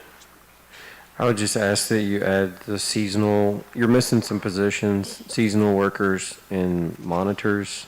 They're not outlined in what you had provided. Well, we were kind of going just toward director level. Full-time. Labor. Full-time and directors is what the comp study was based on. Yet, basically, the police and the public works department is pretty set. It's really, the main discussion that we have been having has been maybe under the administration, Parks and Recreation, and code enforcement. Why do we want to limit it to just full-time? Because you could have somebody just come in as a monitor and just make up some random number to pay them. Was it the monitors that were on there? 'Cause we're trying to arrive at clarity, so it should be all positions, correct? Full or part-time. I think they should be on there, and I think with all of this discussion of benefits, you have to realize that part-time jobs are valuable to certain people who do not need to work full-time, and you also are not having to pay those benefits for those people. Right. So I think it would be wrong to not include them in this pay scale, at least set some parameters for those types of salaries. And I think one of the main reasons why they were not included in the beginning of the study was because when they were pricing out the study. It was priced out as each position. So we had to pay, I think, $400 or $500 a position. So instead of adding on for a part-time person who works 1 day a week, we can add those in, but to have the Hannah group tell us, hey, a monitor who sits and watches, we're going to pay them $400 or $500 to tell us where, we didn't think that was necessary. That That's makes why they sense. weren't. That makes perfect sense, but I think there's nothing wrong with now. Sure, I think you absolutely, could- yeah. Going in and listing them in there. You can add them in that grade 10, which sure we have can. no employees. Yeah. You could have it from We zero just didn't want to it, we didn't feel whatever. necessary to have it paid for Right. by the Hannah group. We weren't looking at Yeah. huge job descriptions and things like that, so. Sure. I think adding them though is important, so, because there's been a whole bunch of talk on there needs to be parameters and guidelines, so if it's, Absolutely. 0 to whatever the committee determines to present. Sure. But it should be there.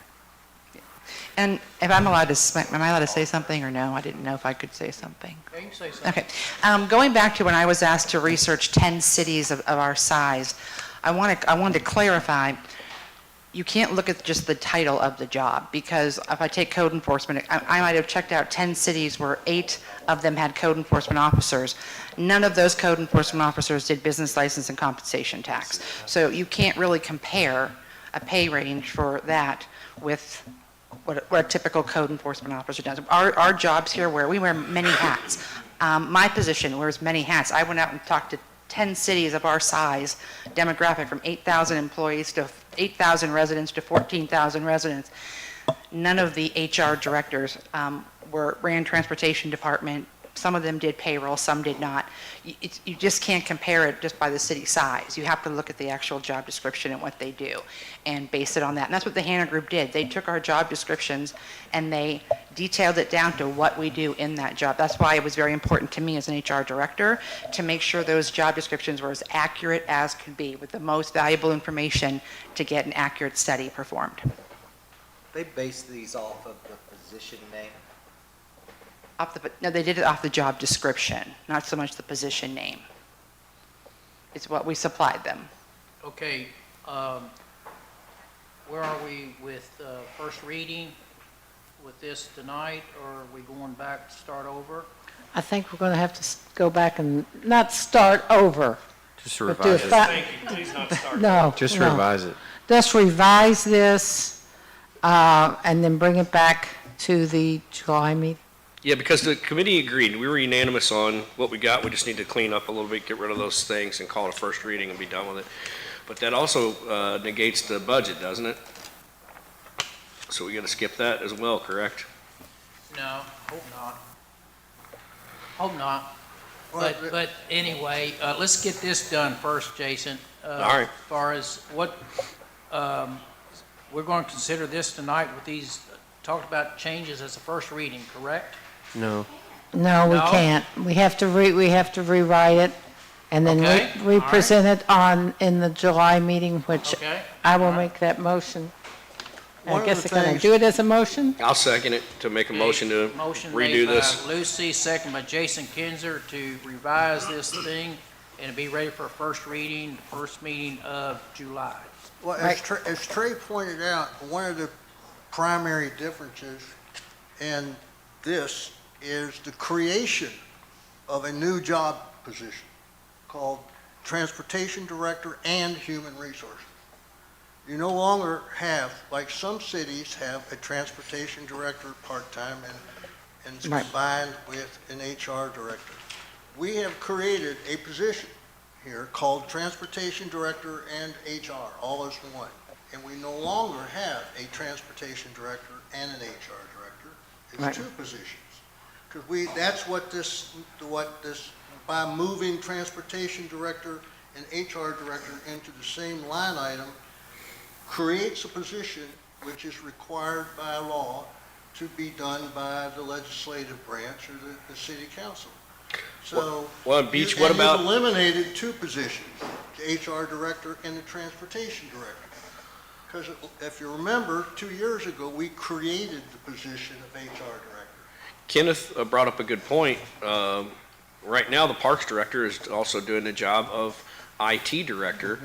As we're going forward in this further and further, more tech every day, in this world, IT director is going to become very, very important.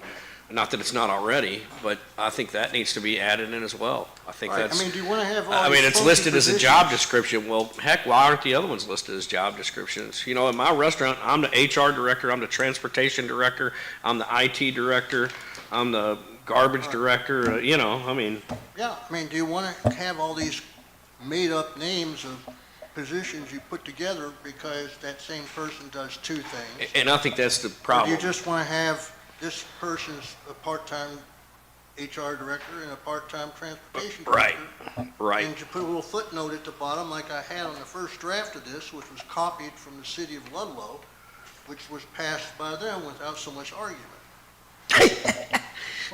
They're not as tough as we are. Bunch of pushovers up there in Ludlow. Okay, Lucy, Lucy, Yes, sir. what are you suggesting from your committee from here on out? I'm saying that we are going to meet again. We'll clean this up as we can, hopefully, and bring it back in July. Okay. And you've All got a right, first sounds and- good to me. Do we need a motion? She did a first, I did a second, so we need a vote, I think, Mayor. Yeah. We didn't vote on it? Nope. No. Not yet. Okay, first and second, all in favor of the motion, let me know, saying aye. Aye. Aye. Anyone opposed? I just had a question, because I feel like you could do that work and we're still going to come back to page 2, and maybe nobody agrees on any of these grade classifications, so, Well, nobody's ever going to agree on 100%. well, I don't disagree. I agree that we, I'm teasing. But, you know, it's, Trey, one thing we talked about, we had the ethics ordinance, and I know several people made it here and some people couldn't make it, but, and I'm not saying we necessarily need to have another meeting, but it worked well in the event later in the month. You know, we did some other kind of working meeting where all of us were involved. We don't have to do that. I don't want to step on any toes with the committee. No. But, you know. I'd prefer that. Actually, I Well, prefer that the we full can call council a talk about it. special meeting and It's go. very important. And go It's- over all of this, and at that time, I will probably also Good idea, Jason. bring in the job descriptions. Yep. I think it would be good for the whole council to be in I on mean, it. you agree. know, the job descriptions are something that we tried to do as a group, but I would request it be not next week, sometime after next week, if possible. I will not be in town, so just say the week after or something. well, it's what, you know, it's, I would agree. I think that's, and Will that's you why I be- wanted to get will it you out be to the available? full council to make some of these decisions because it's important. And Trey, you've been on council how many years? 12. And Joe, you've been on council how many years? 40. See, I think these guys, we probably want their input, you know? I mean, you know, I'm on my first term. These guys have been here for a long time. I want their input on making these decisions too, so. okay, let me look at that. Let me look at the calendar. Well, the second week is too loaded for me. So we'd have to go down to the third week, the week of the 20th of July to meet. June. Oh, Really, into June? oh, yeah, hey, next month is July. I can do the 15th. 15th, that Monday, 2 weeks from now. Yeah. Everybody else go with that? For a special meeting? I could not attend the 15th, I'm sorry, but 16th? Kenny, speak up. Hey, you just tell me what time to be No. here. 6 a.m.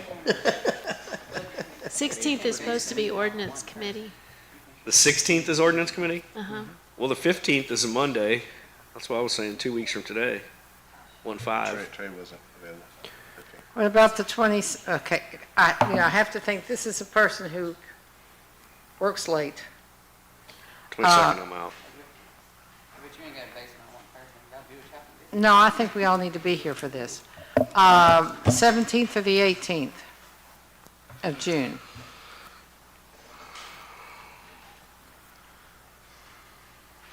I can do either one. preferably 18th. I can't do the 18th. All right, 17th it is. 17th it is, Wednesday, June 17th. We will Everybody have- else good with that? We will have a special I won't call. be here, but that's okay. Like herding cats. Can everybody but Trey do the 15th? Can we look at the next week? Would that be better? The 22nd through the... Yeah, we could do it the same day as your personnel meeting if that works. A personnel meeting I'm would out. be the 29th, wouldn't it? 22nd, I'm out of town. Oh, It's the last Monday. Yeah, but what other committees are on the 22nd? Okay, let's just do that then. Oh, Jason's out of town. you're out of town. 27th. Let's just do the 7th. Joe will be out. Well, you all decide. 17th? Let's do it. Cindy, will you mark it for the 17th, or what do we want to do, 6 PM, guys? It's fine. Get in and knock it out? Can you do it? Everybody else go with that? Sure. I make the motion. Second? Are we voting on a meeting time? Special meeting, yeah. Motion second to have a special meeting. All those in favor of the motion, let me know I'm saying aye. Aye. Okay. June Aye. 17th. 17th at 6 PM. I'm gonna do the best I To can do dis- to make it there. to discuss, ordinance number 06, I'm sorry, series 2026. And present the new, for a new first reading in July. Okay, is that it? That's it. All right. Good job. Yeah. Good On it. job. All right, next item. Rod and Sarah, Item like, what did we sign up 14, for? second reading, public hearing for ordinance number 8, Series 2026, ordinance adopting the City of Grange, Kentucky annual budget for fiscal year July 1st, 2026 through June 30th, 2027, estimating funds for the operations of city government. Okay, I found this on the web for 2026 order stocks. Budget for the fiscal year of July 1st, 2026 through June 30th, 2027, estimating fund. Whatever she says, let's just go with I don't know how she got that, but anyway. Okay, this is the budget. This is a public hearing for this budget.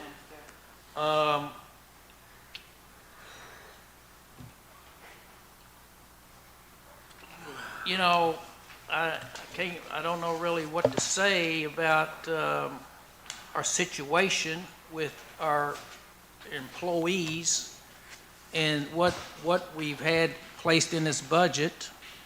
We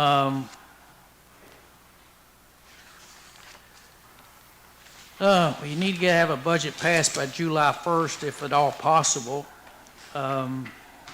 Just out of curiosity, Mayor, what happens if we don't pass one July 1st or even August 1st? Do we just You kind of? just have a continuation of your present budget.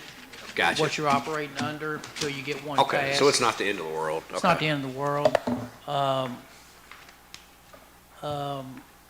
The only, I think, other than the salaries tonight, I think we can get through this budget, because I'm willing to certainly concede on anything that you all think's unnecessary spending from my viewpoint.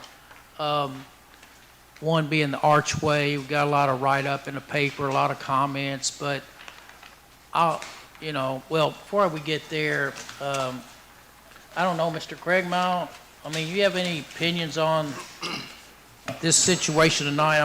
I always have opinions. Well, but, they're worth the wait. No, seriously, I think you all decided how much you want to spend for salaries for each department. It's just a matter of reverse engineering how you're going to get there. Okay, if you're going to give Public Works, for example, X amount of dollars of salaries, and you think you can afford that, then Corey's got to figure out whether he wants to have 6 people or 5 people, based on, this new compensation plan. But, we do need to get this plan approved some, in the future, but I think that's part of it, is to getting the personnel pay and classification plan established, and the only way you can do that is to define your jobs, job descriptions of the positions. And if you want to have these,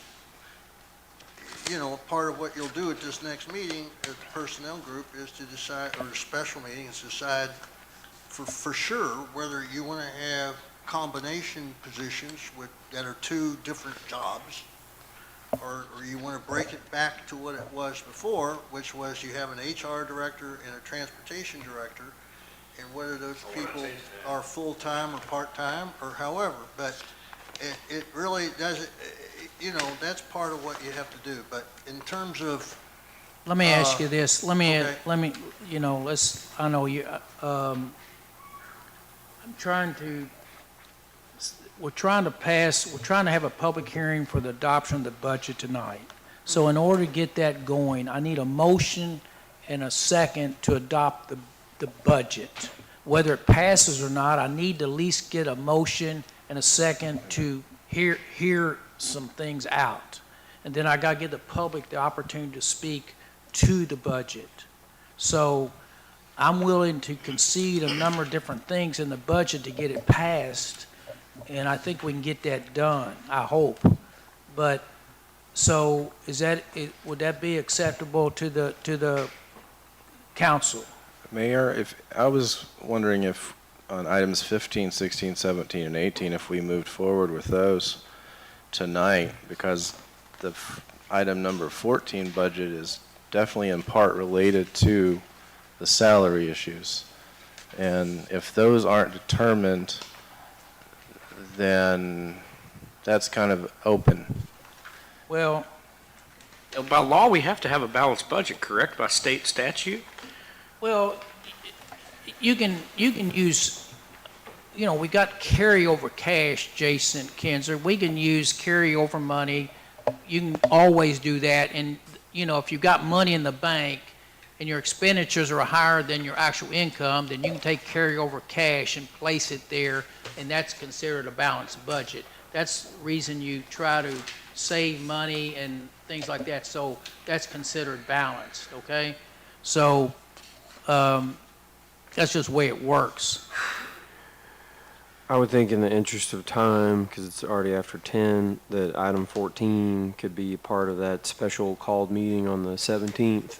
And we use that time to dive into that one more specifically, but I agree with Councilman Taylor that the other ones we could move forward and there's not really a issue with what we've discussed previously.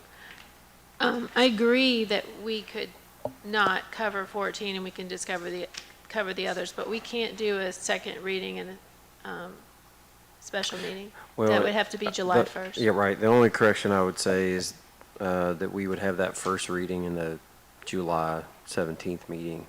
And then we could have a special called meeting to literally take 5 minutes to do, well, it would be the second reading in July at our regular schedule. You're suggesting we would do a first reading at First the reading on same the time as a 17th. special meeting.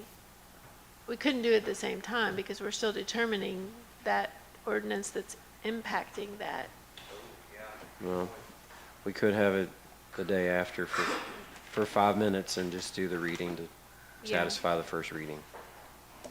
The budget's supposed to be passed, though, by July 1. And I don't, personally, we've had a budget since I've been on council that did fail, and it did, I think it rolled for a month, if I'm remembering correctly. I don't, My administration. yeah, It was doing my administration. I don't really, I mean, unless you feel differently, I don't feel like it negatively impacted anything majorly. I just delayed a few things, and then once it passed, it caught back up. Well, as I said, if you don't have a budget July 1, It then defaults. you're on a continuation budget. But the KRS says you're supposed to have a budget passed by July 1, but I guess if you don't, and you say you're on a continuation budget, then I guess that's permissible as well. It's already happened. I was like to say, Trey was council member when I was mayor, and it didn't pass, so we went on, continued on the old budget. So, I don't know, this, What do you think about that? I mean, if we're operating, how does that complicate your accounting? Hypothetically, it would pass on the 6th of July. If you had a special call meeting. Well, if we had the special call meeting, we can't, our own ordinance says we can't pass in a special called meeting a second reading. So we would have to do it on a regular scheduled meeting, which would be the 6th. That If we didn't pass it tonight, which I don't think it's gonna I'm good pass. with that. I okay, think it's fine. just tell me when you want to do what. I haven't siphoned it all out yet, so just, what is it, what is it we're making a motion to do tonight, or what? What I heard them say, John, was they want to do item 15, all the other ones, other than that general fund, tonight. Well, I thought they said one of them was contingent upon, What if it's a table of item 14, which is the second reading and public hearing of ordinance number 8, until the 7th, for further discussion on the 17th? In that special called meeting, right? And then I guess at that point, if we have some sort of agreement, then we'd have to schedule a special called meeting to have our first reading, which could take 5 minutes. Right. And then we would have our second reading of ordinance 8 on the July 6th Right. regular scheduled meeting for discussion and vote. okay. So what are we doing with the general fund budget tonight? We tabling it? Yes. I guess in the form of a motion, Okay. I'll be happy to make the motion that we table item 14, ordinance number 8, to the regular scheduled meeting, or excuse me, the special called meeting on July 17th, 6 o'clock. Sorry, June 17th. I'm tired. For further discussion, and then first reading to be scheduled later in the month of this month.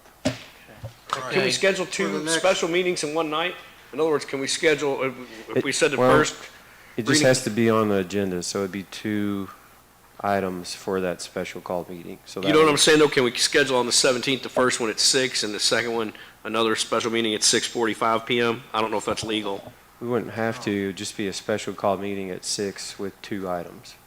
So it'd be the Okay. personnel piece and then ordinance number 8. But if we're going to discuss it, can we discuss it and have the first reading? We wouldn't have the first reading, we'd have to have a first reading after the Okay. meeting. Okay. Okay, there's a motion, we have a motion by Trey, second by Jason Taylor. Our meeting would be the 17th. Motion and a second. All's in favor of the motion? Aye. All say aye.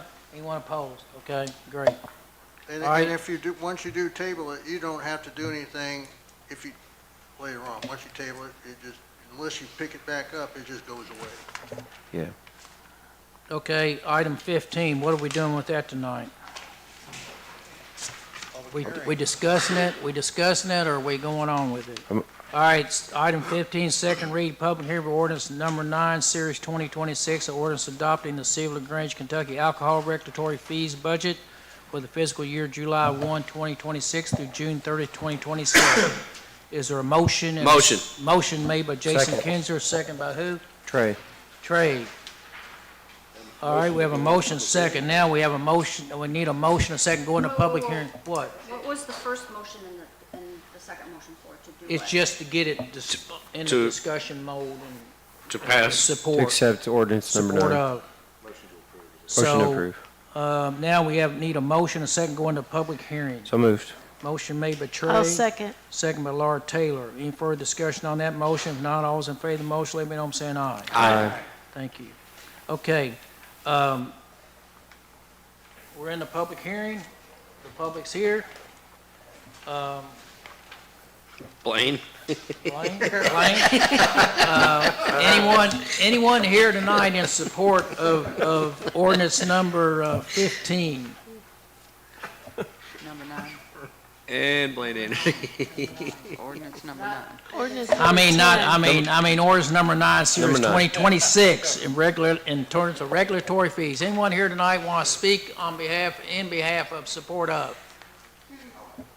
9 is Anyone? Okay. No one? alcohol regulatory fees. Anyone here in opposition to the regulatory fee ordinance tonight? I don't know.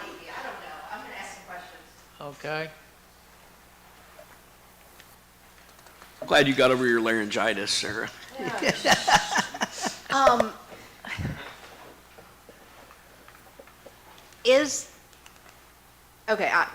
not speaking in opposition necessarily right now. I'm asking a question so that I know where I stand. Is this the ordinance that we have been taking the alcohol regulatory fees and applying them to police budget? Yes. Yes. Okay. Is there a way to codify that?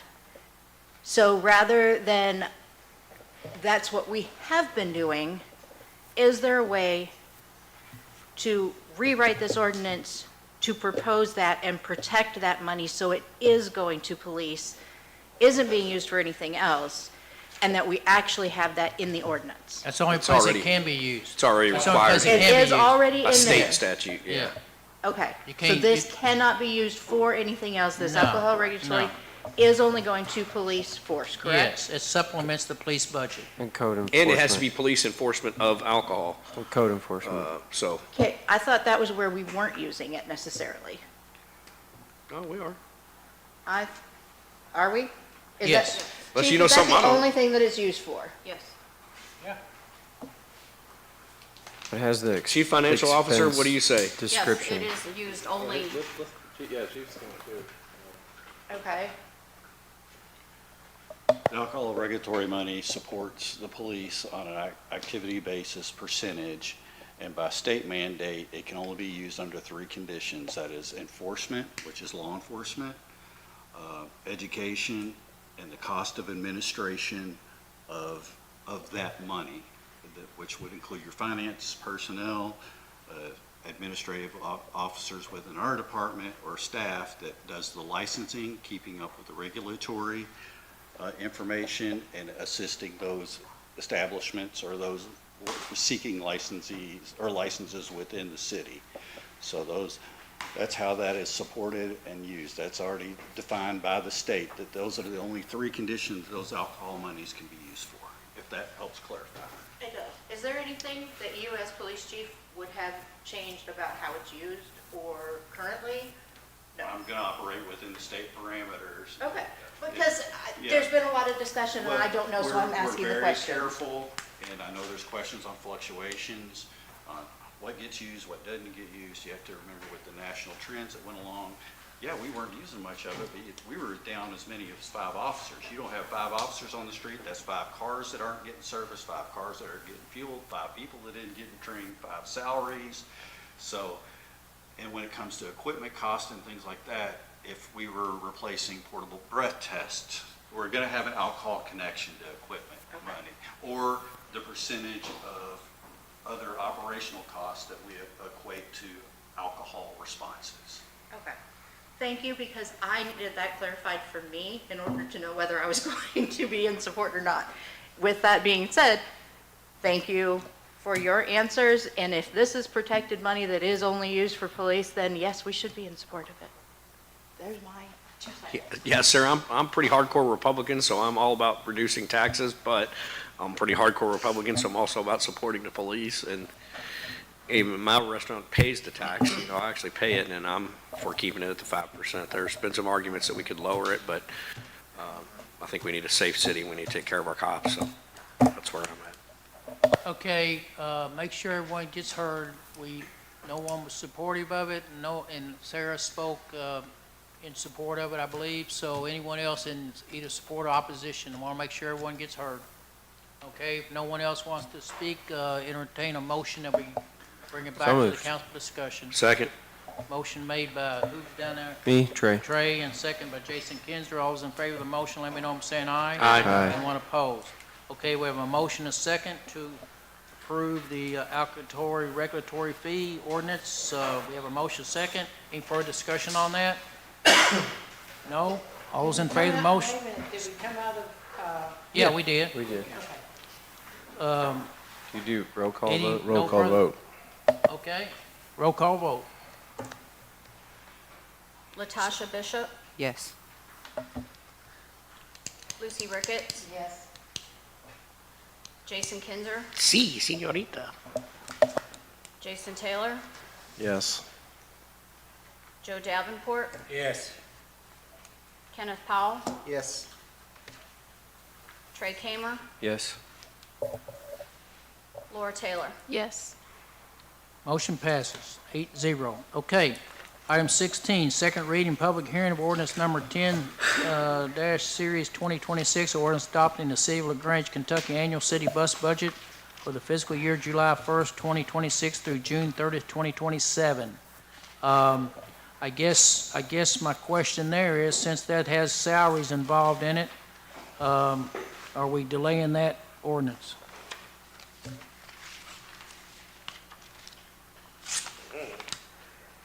It's just, to be honest, the city bus, the only salaries included in that is a full-time driver and 2 part-time drivers.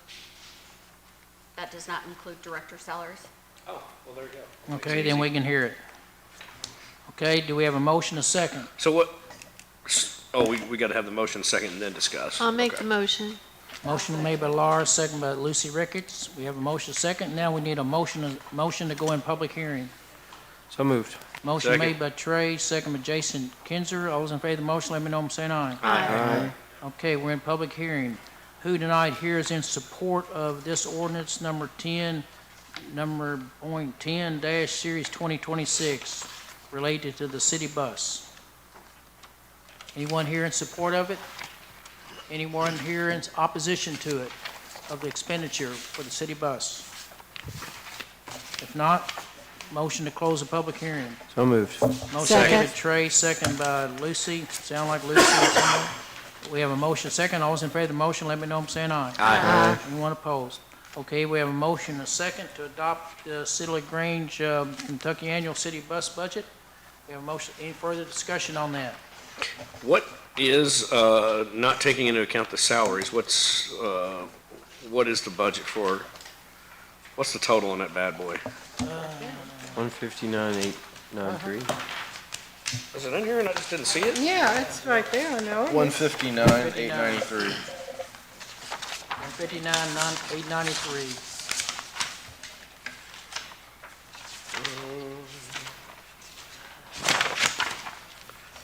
And it's about $5,800 more than last year.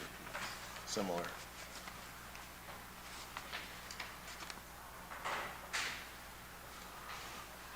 Okay? You see it? We have a motion, a second, for adoption. Hang on, so the, telephone on here is $3,300. What's, what is that toward? Cell phone and cameras. Oh, the cameras on the bus. Oh, because they have to have Wi-Fi. Yep, and the cell Gotcha. phones. Gotcha. I thought it was just a cell phone. I'm like, dang, that's really, okay. All right, I didn't think about that, though. All right, that's all I had. Okay, motion, a second, roll call vote. Start with Laura Taylor. Yes. Okay? Latasha, Yes. Lucy, Yes. Jason Kinzer, Yes. Jason Taylor, Yes. Joe Davenport, Yes. Kenneth Powell, Yes. and Trey Kamer. Yes. Motion passed 8-0. Okay. All right, thank you. Okay, let's see here. Annual stormwater, second reading, item 17, in public hearing of ordinance number 11, series 2026, ordinance adopting City of LaGrange, Kentucky annual stormwater MS4 budget for the fiscal year July 1st, 2026 through June 30th, 2027. Motion to adopt. Anyone? So moved. Motion made by Trey. Second. Second by Jason Kinzer. Any further, okay, we don't need that. And now, entertain a motion. Motion. Motion to go into public hearing. Second. Motion made by Trey, second by Jason. All those in favor of the motion, let me know by saying aye. Aye. Okay, all right, we're in this public hearing, folks. Anyone want to speak on behalf, in support of the MS4 budget for the City of Grange, stormwater? Anyone here support it? Corey, you support it? Okay, all right. Hope you support it. Attaboy. Anyone here opposed to it? Okay, motion to Motion to close the go out public of- hearing. Motion made by Trey, second by Jason Kinzer. Did you second that, Tracy, Jason? Yep. Okay. So roll call. Okay, motion. Oh, we gotta come out of the thing No, first, don't we? motion to, see, what was the motion about? Close public? To go out of public All those hearing. in favor of the motion, let me know I'm saying aye. Aye. Anyone opposed? Okay, now we have a motion, a second, roll call vote. Please, start somewhere, Cindy. I'm going to start with Latasha. Okay, that's good. Latasha Bishop, Yes. Lucy Ricketts, Yes. Jason Kinzer, Yes. Jason Taylor, Yes. Joe Davenport, Yes. Kenneth Paul, Yes. Trey Kamer, Yes. Laura Taylor. Yes. Okay, thank you. Okay, 18, second reading, public hearing of ordinance number 12, series dash 2026, an ordinance adopting the City of Grange, Kentucky annual municipal road aid budget for the fiscal year July 1, 2026 through June 30, 2027. A motion to adopt. Motion to adopt ordinance 12. Second. Second. Motion to adopt by Trey, second by Laura Taylor. Motion to go in public hearing. So moved. Second. Motion made by Trey, second by Jason Kinzer. All those in favor of the motion, let me know I'm saying aye. Aye. Okay, folks, we're in a public hearing tonight for road aid, municipal road aid budget monies. Anyone here want to support the road aid budget amounts for tonight? Corey, you good with it? You good with Corey? Anyone here want to come up and be opposed to it? You're welcome to at this time. No one opposed? Okay, motion to close the public hearing. Motion to go out of public hearing. Motion made by Trey, second by Jason Kinzer. All those in favor of the motion, let me know I'm saying aye. Aye. Aye. We have a motion to approve and a second. Call the roll, please, Cindy. Start with Lucy Ricketts, Yes. Jason Kinzer, Yes. Jason Taylor, Yes. Joe Davenport, Yes. Kenneth Paul, Yes. Trey Kamer, Yes. Laura Taylor, Yes. Latasha Yes. Bishop. Okay, motion passes. Item 19, committee reports. Trey Kamer, Parks and Rec. Yes. Take this brief. Bear with me here. We met on the 28th, and we reviewed our partnerships. So there's a skate club that's going to have some activities here during the summer in the community center gym. Same thing for, it was listed as a World Club. So they are going to do some baton throwing, tossing, whatever, and whirling here. So another activity for folks. And then we had discussion for the LaGrange Elementary School PTO and North Oldham Little League to show a movie over there. Still working on a few details, but we covered that. We also had discussion over the Wilburn Park gate. So there used to be a gate that was operational. There was a resident that had asked about it. I'm going to say we tabled that for Steve to have some additional discussion on options that we could either re-implement the gate or some other options just to help try to curb vandalism and other activities. Corey gave an update on the dam over in that area, just where we're at on an action plan that's been accepted. And we just talked about having some more MOUs with some of our other entities that use our city spaces. Here. I think that's important, Trey. I agree with you that we need to, the understanding with all the entities that are using, just to make sure things are black and white. Not only does it cover the city, it helps cover Steve, so Steve's not getting in arguments with people. Well, we thought it was this and we thought it was that, so we've got a clear black and white. So I think we need to really get on that. Yeah, just to help Sorry, I'll shut up determine yeah. responsibilities by city or that entity. We had some of those entities come speak earlier today, but that's a work in progress. So, committee members, if there's anything else you want to add to the report, if not, I'm going to say that was the end of our meeting. Oh, yes, I'm sorry. I did miss that. So JCTC currently uses the space upstairs. Their contract expired or ends on June 30th of this month.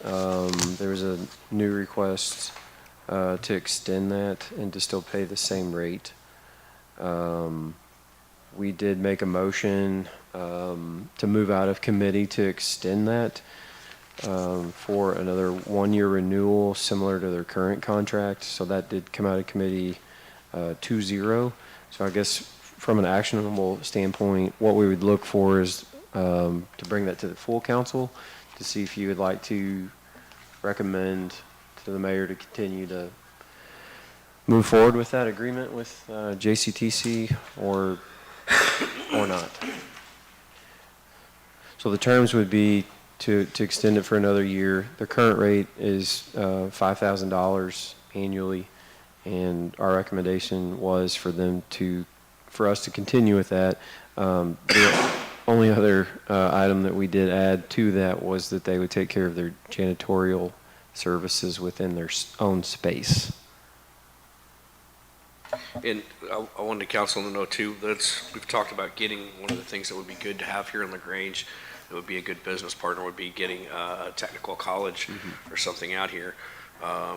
Trey had mentioned, and Steve I think had mentioned as well, that if we were able to get in an elevator, they could use the upstairs floor. We might be able to get them to utilize it more, and it might entice them to come out here and build a community college out here in Oldham County in LaGrange, which would be fabulous. So I know that's kind of long-range thinking, but something to look at, because I think we all agree that a community college like that would be an excellent neighbor partner for the city. So anyway. Let's go ahead and get into the record that you're giving me permission to sign a 1-year continuation lease with JCTC, please. I'll make that recommendation. Okay. Second. Second by motion made by Trey, second by Jason, that we will continue the lease with JCTC for another additional year. All those in favor of the motion, let me know, saying aye. Aye. Anyone opposed? Okay, thank you, Trey. Thank you. That's the end of my report. Okay. Laura Taylor. We met on May 5th and finalized some discussion with the ethics ordinance, which we had the first reading of tonight, and we had some more intensive discussion of the sign ordinance. We're going to meet again on June 16th at 5 p.m. to continue that discussion on the sign ordinance. Thank you, Laura. Lucy Rick is going to talk about the Oldham County Fair. What? Just kidding. Please. You're going to talk about personnel. Well, personnel, I think that's pretty much been covered, that we will have a special called meeting. I'll second that. Yeah, Okay, is that your report, Lucy? that's my report. All right, Kenneth Powell, Streets and Public Safety Committee. We had we had a meeting on May the 7th at 6 o'clock. It was pretty short. We had two things that we addressed. First thing that we addressed were additional street signs for some residents that had requested those. Corey and his guys were looking into that. The second thing that we discussed was a resolution for speed humps and speed bumps. We drafted a resolution that we all pretty much came to an agreement with, that would it would eliminate speed humps, speed bumps, rumble strips being added to the streets in LaGrange. We had a pretty lengthy discussion, but it was very quick and to the point, and we all come to an agreement that we feel like this will help the city as a whole and also eliminate any additional cost for maintenance or possibly what we've had in the past from damages of vehicles that have hit these. So we wrote a resolution. We felt, or I felt, that it was important that I bring it to the council as a whole, not just us, but all three of us, myself, Joe, and Jason Taylor, all agreed that it was pretty self-explanatory and written pretty well. Corey was at the meeting with us. Are you down with it? So I'd like to read this and then put it to a vote by the council as a whole, to where we could do this. Technically, a resolution has no legal significance. That's fine. Okay, if you want this to be binding, you should make it a municipal order. Okay. And the mayor signs it. The way this thing is drawn up, it has the mayor sign it. So Right. If he's okay with it, you can turn it into a municipal order. Okay. So what do I need to do as far as turning that into a municipal order? Just rename it municipal order number. Okay.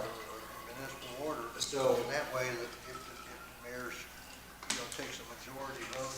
Sure. Just express your opinion, and then it becomes more like an executive order. Okay. So do I need to take that to the council to change that to amendment? Do we need to vote on that, or can I just recommend that? You could do it normally.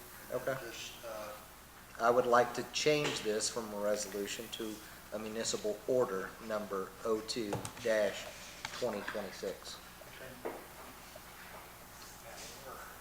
So basically what this is going to do is going to take all the liability off the city with speed humps and speed bumps throughout the city. So, But the other thing I want, in reading this resolution for the first time, I noticed that in your whereases, you say that there's no obligation to remove the speed humps until they're replaced, or whenever you get around to it. But the way it's written right now, it basically forces Corey to go out and pull them all out. Okay. Right now. Is that when what we you wrote intended? this and I gave it to Heather to give you to overlook that, why didn't you tell me that? I didn't ever see it. So, Well, I thought this was just gonna be an I don't see where it says that. a resolution. I didn't know that you wanted this to be binding. yeah. Well, I mean, So- for a resolution, it doesn't matter what you say up in the whereas section. Okay. So if I Okay? make this a municipal order now, what do I need to add?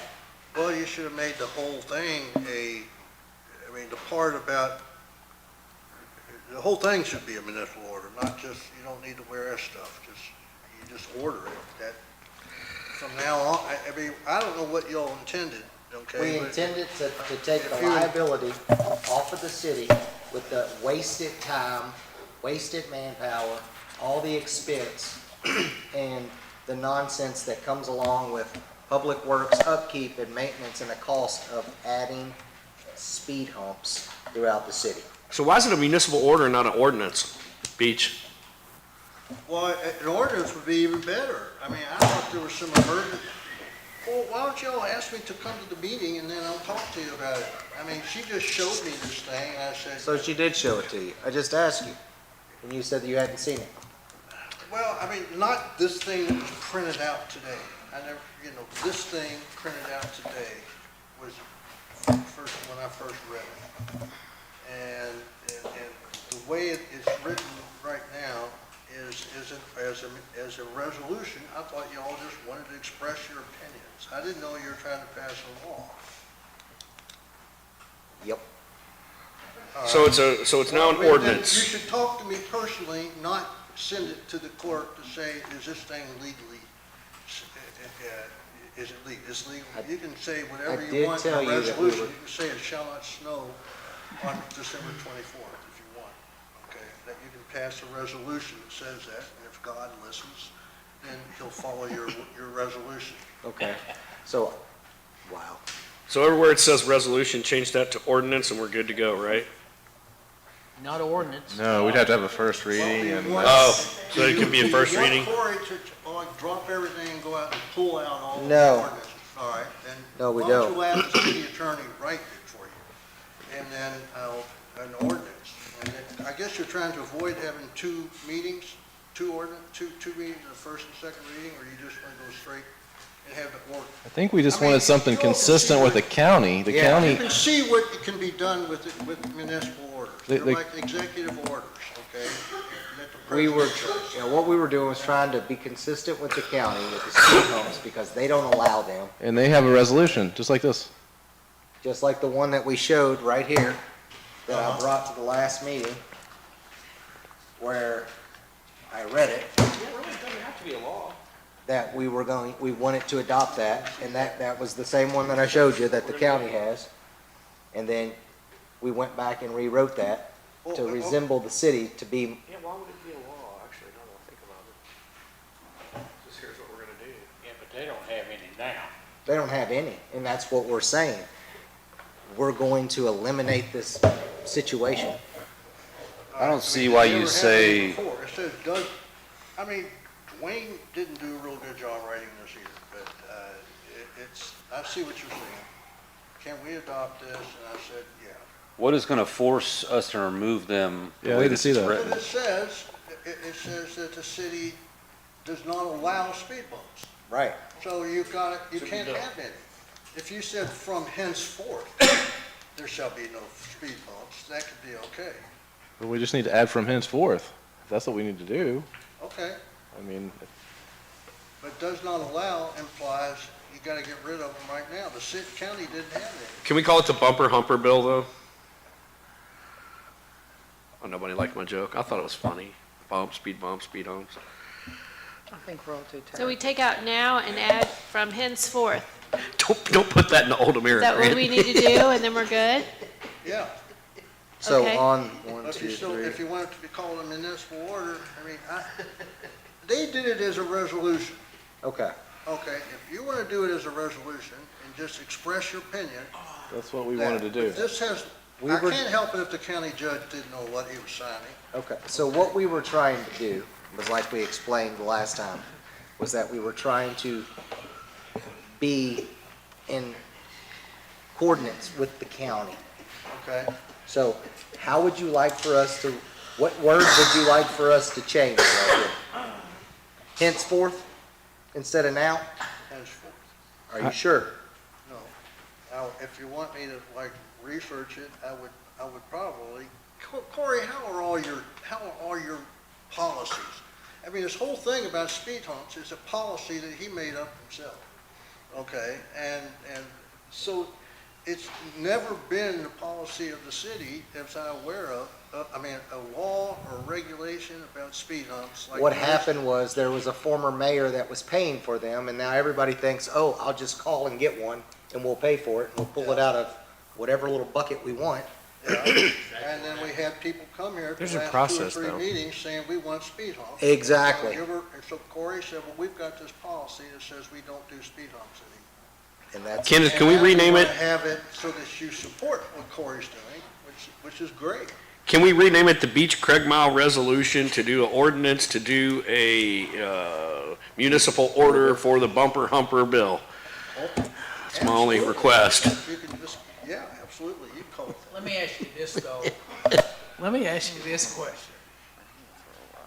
Listen, Who are you asking? I'm asking your opinion. This is theoretical. I'm asking your opinion. Okay. If you live on 4th Street, I live and on you this live on 4th Street, and you've got 600 people headed to John Walsh Park to play ball, and you've got children on 4th Street, and 5 years ago, residents came to this city council and said, we've got a situation on 4th Street where we got tremendous amount of traffic, and we would ask for 2 speed humps to try to encourage people to slow down coming to and from the ball games. Were they guaranteed those speed humps by a previous council and mayor to say that they were given the opportunity to put them there, but yet another council comes back and says, no, we don't want them there? So, well, I know what you're saying, but, I mean, were they granted that right or that permission by a previous council now? But I guess you're saying the next council just comes along and say, no, we don't care about how many people come down through there. We don't care how fast they go. We're gonna take the things out when the street gets repaved. Well, you're kind of getting into opinions. I, for one, think that speed humps do slow people down. Well, they with the do. number- They With the number do. of broken Not to do the transactions. hazard, I've they go seen. right over them suckers. Yeah. So But there's a whereas in there that says that the evidence is that speed humps are ineffective. So I don't know if that's true or not. I mean, what do you? Okay, not true. what we're dealing with was this resolution that Kenneth Powell brought here I tonight. just leave it as a resolution, and then Corey can ignore it if he wants. I mean, it has no binding. If you want this to be binding, then I would do it right and pass an ordinance, which means you have a public hearing, and then you have the same people that want them come here, because you're depriving the people that say, we want speed humps, okay? And they vote for you all, just like everybody else, and they want speed humps, okay? But some people don't want them. So that's the kind of thing that you are supposed to I have a think- public hearing on. listen, That's the reason they had a listen. petition, though. They have to have a certain, the subdivision or the street Right. has Kenneth, to have so many signed a Kenneth. petition, right, Corey? Kenneth, So did they Beach, can't just come, did Beach say about 20 minutes ago to put this, read this in as a municipal order? And he said it's the same thing as executive order signed by the mayor. So would you please put the word municipal order in there, and we're gonna vote on this thing? So you Done. want to, Motion. right? Second, Motion to approve. second. Put it in there. What? It's already in there. Yeah, I'll sign it. Just bring it to my desk. Well, so George W. what are we changing? We're just changing the We're word. changing resolution to municipal That where order. it says resolution, change Yeah. to Where it- municipal And order. where it says now, we were gonna put from henceforth. Right, and I've already wrote that down. All right, and then change whether. It's See, whether is spelled wrong. It should be WHETHER. Where's that at? 'Cause Next to last paragraph. Oh, I thought, yeah, okay. I thought it was But- some kind of temporary okay, weather listen thing, here. like for Listen. snow or something. Oh. Kenneth, Yes, so you don't feel like speed humps thus far should be grandfathered in? No? no, the ones that are there, Yeah, the ones that people, their places in this city, you don't think Right. they should be grandfathered that they got it? no, I mean, Okay. who's gonna pay for them?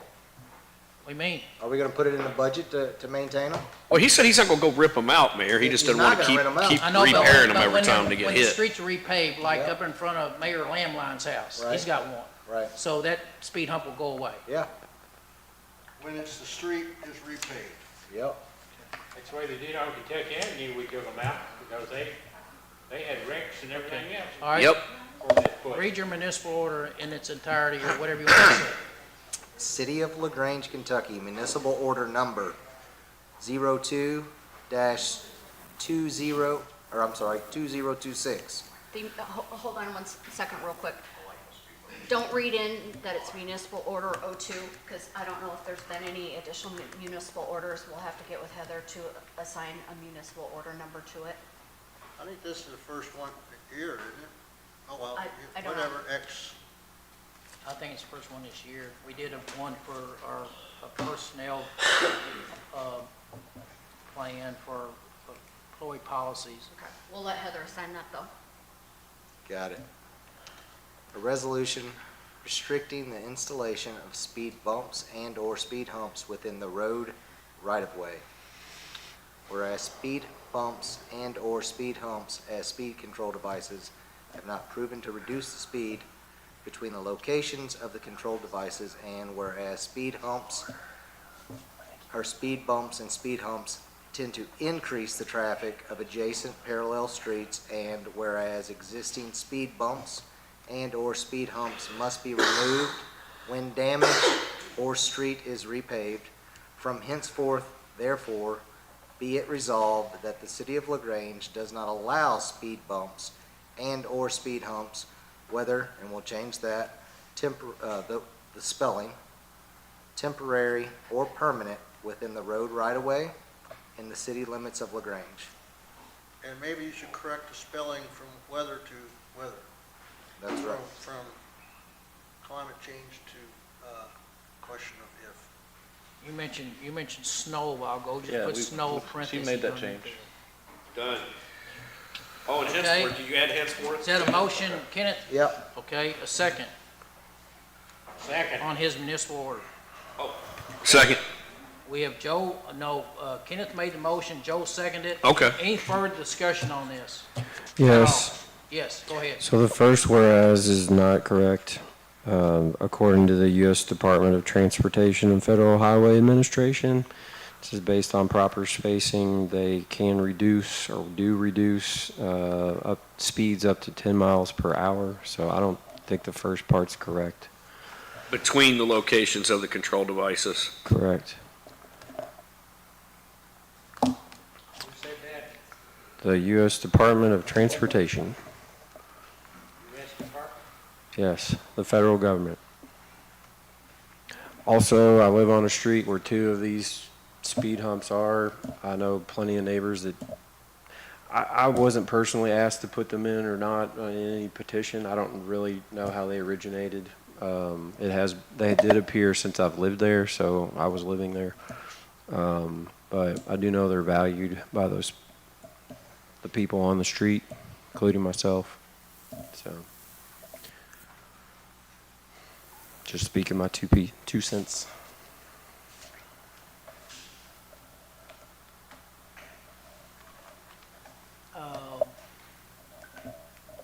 Okay, They're not gonna come take them out, are they? Not until they repave it, and then they'll be removed, as this has been presented. okay, anyone else for discussion on that? We have a motion and a second to approve and adopt, or whatever, approve. So, no further discussion? Okay, I'm gonna try to listen to this vote. All those in favor of the motion, let me know by saying aye. I'd ask that you do a roll call vote on this. Okay, roll call vote, starting with Natasha, Natasha, be fine. Yes. Lucy, No. Jason Kinzer, Yes. Jason Taylor, Yes. Joe Davenport, Yes. Kenneth Powell, Yes. Trey Kamer, No. Laura Taylor. Yes. Motion passes 7-1. 62. 62, I'm sorry. Okay.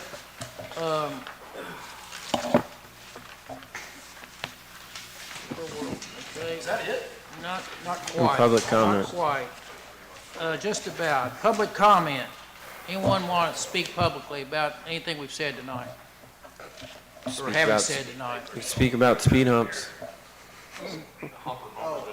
Public, okay, open discussion related to any old business. Anybody want to bring anything up? Yeah. Yes, sir. So I did want to point out, because our last meeting, it was brought up that there's nowhere in LaGrange that has a 15-mile-an-hour speed limit except for trailer parks, and that's not true. It is on Main Street. It's 15 miles per hour. Also, and at least in Artisan Park, it's 15 miles per hour in that neighborhood as well. I don't know where else in City of LaGrange. I did not drive all the streets, but I did notice those 2 since our last meeting. Okay. Anyone else on old business? Anybody else wants to talk anything about related to any new business? No, I I have do. old business. I'm sorry, you got old business? I have old business. No. I want to address a couple things. One is I don't know if this is old business or whether it's public comment. I want to address the comment made earlier about getting caught up on the audits. Audits, I just want to remind everyone, are a historical representation of where the city has been, not necessarily where they are going. And even if we were current on audits, there is at least anywhere from a 3 to a 6 month window before that can be turned around by the auditors. And My accountant and I are working as quickly as we can to recreate the data on a transaction-by-transaction basis, but I just wanted to remind everybody that audits are historical basis and budgets are our roadmap and our footprint of where we are going forward. Thank you. That's all I have. Mayor, I had one, just, and I don't know where we are with this. I know there's been some comments that have been made, regarding Republic and some of the services with recycling and with garbage, and some delays and some missed pickups. And I just wanted to put that on the record. It's been happening throughout the city. I don't know if you knew anything about what's going on, if you've talked with any of the folks there, if you've escalated any of that. But if you could just give us an overview, because people have been asking me as well. Yeah, to further that, what I've heard is people try to get in touch with Todd at Republic Services, and he has not been receptive and hasn't returned calls, and really hadn't done anything. There's Mr. Dietrich's been helpful, but we've had issues with Todd. So anyway, that's all I wanted to add. There was a question that I saw regarding Republic about large item pickups. And is that one day a week or one day a month, or do they have to call? They have to call in advance for those. They have to call in advance, tell if you're going to have something out there. Okay. It does depend on what the item is, so some items have to be wrapped in plastic.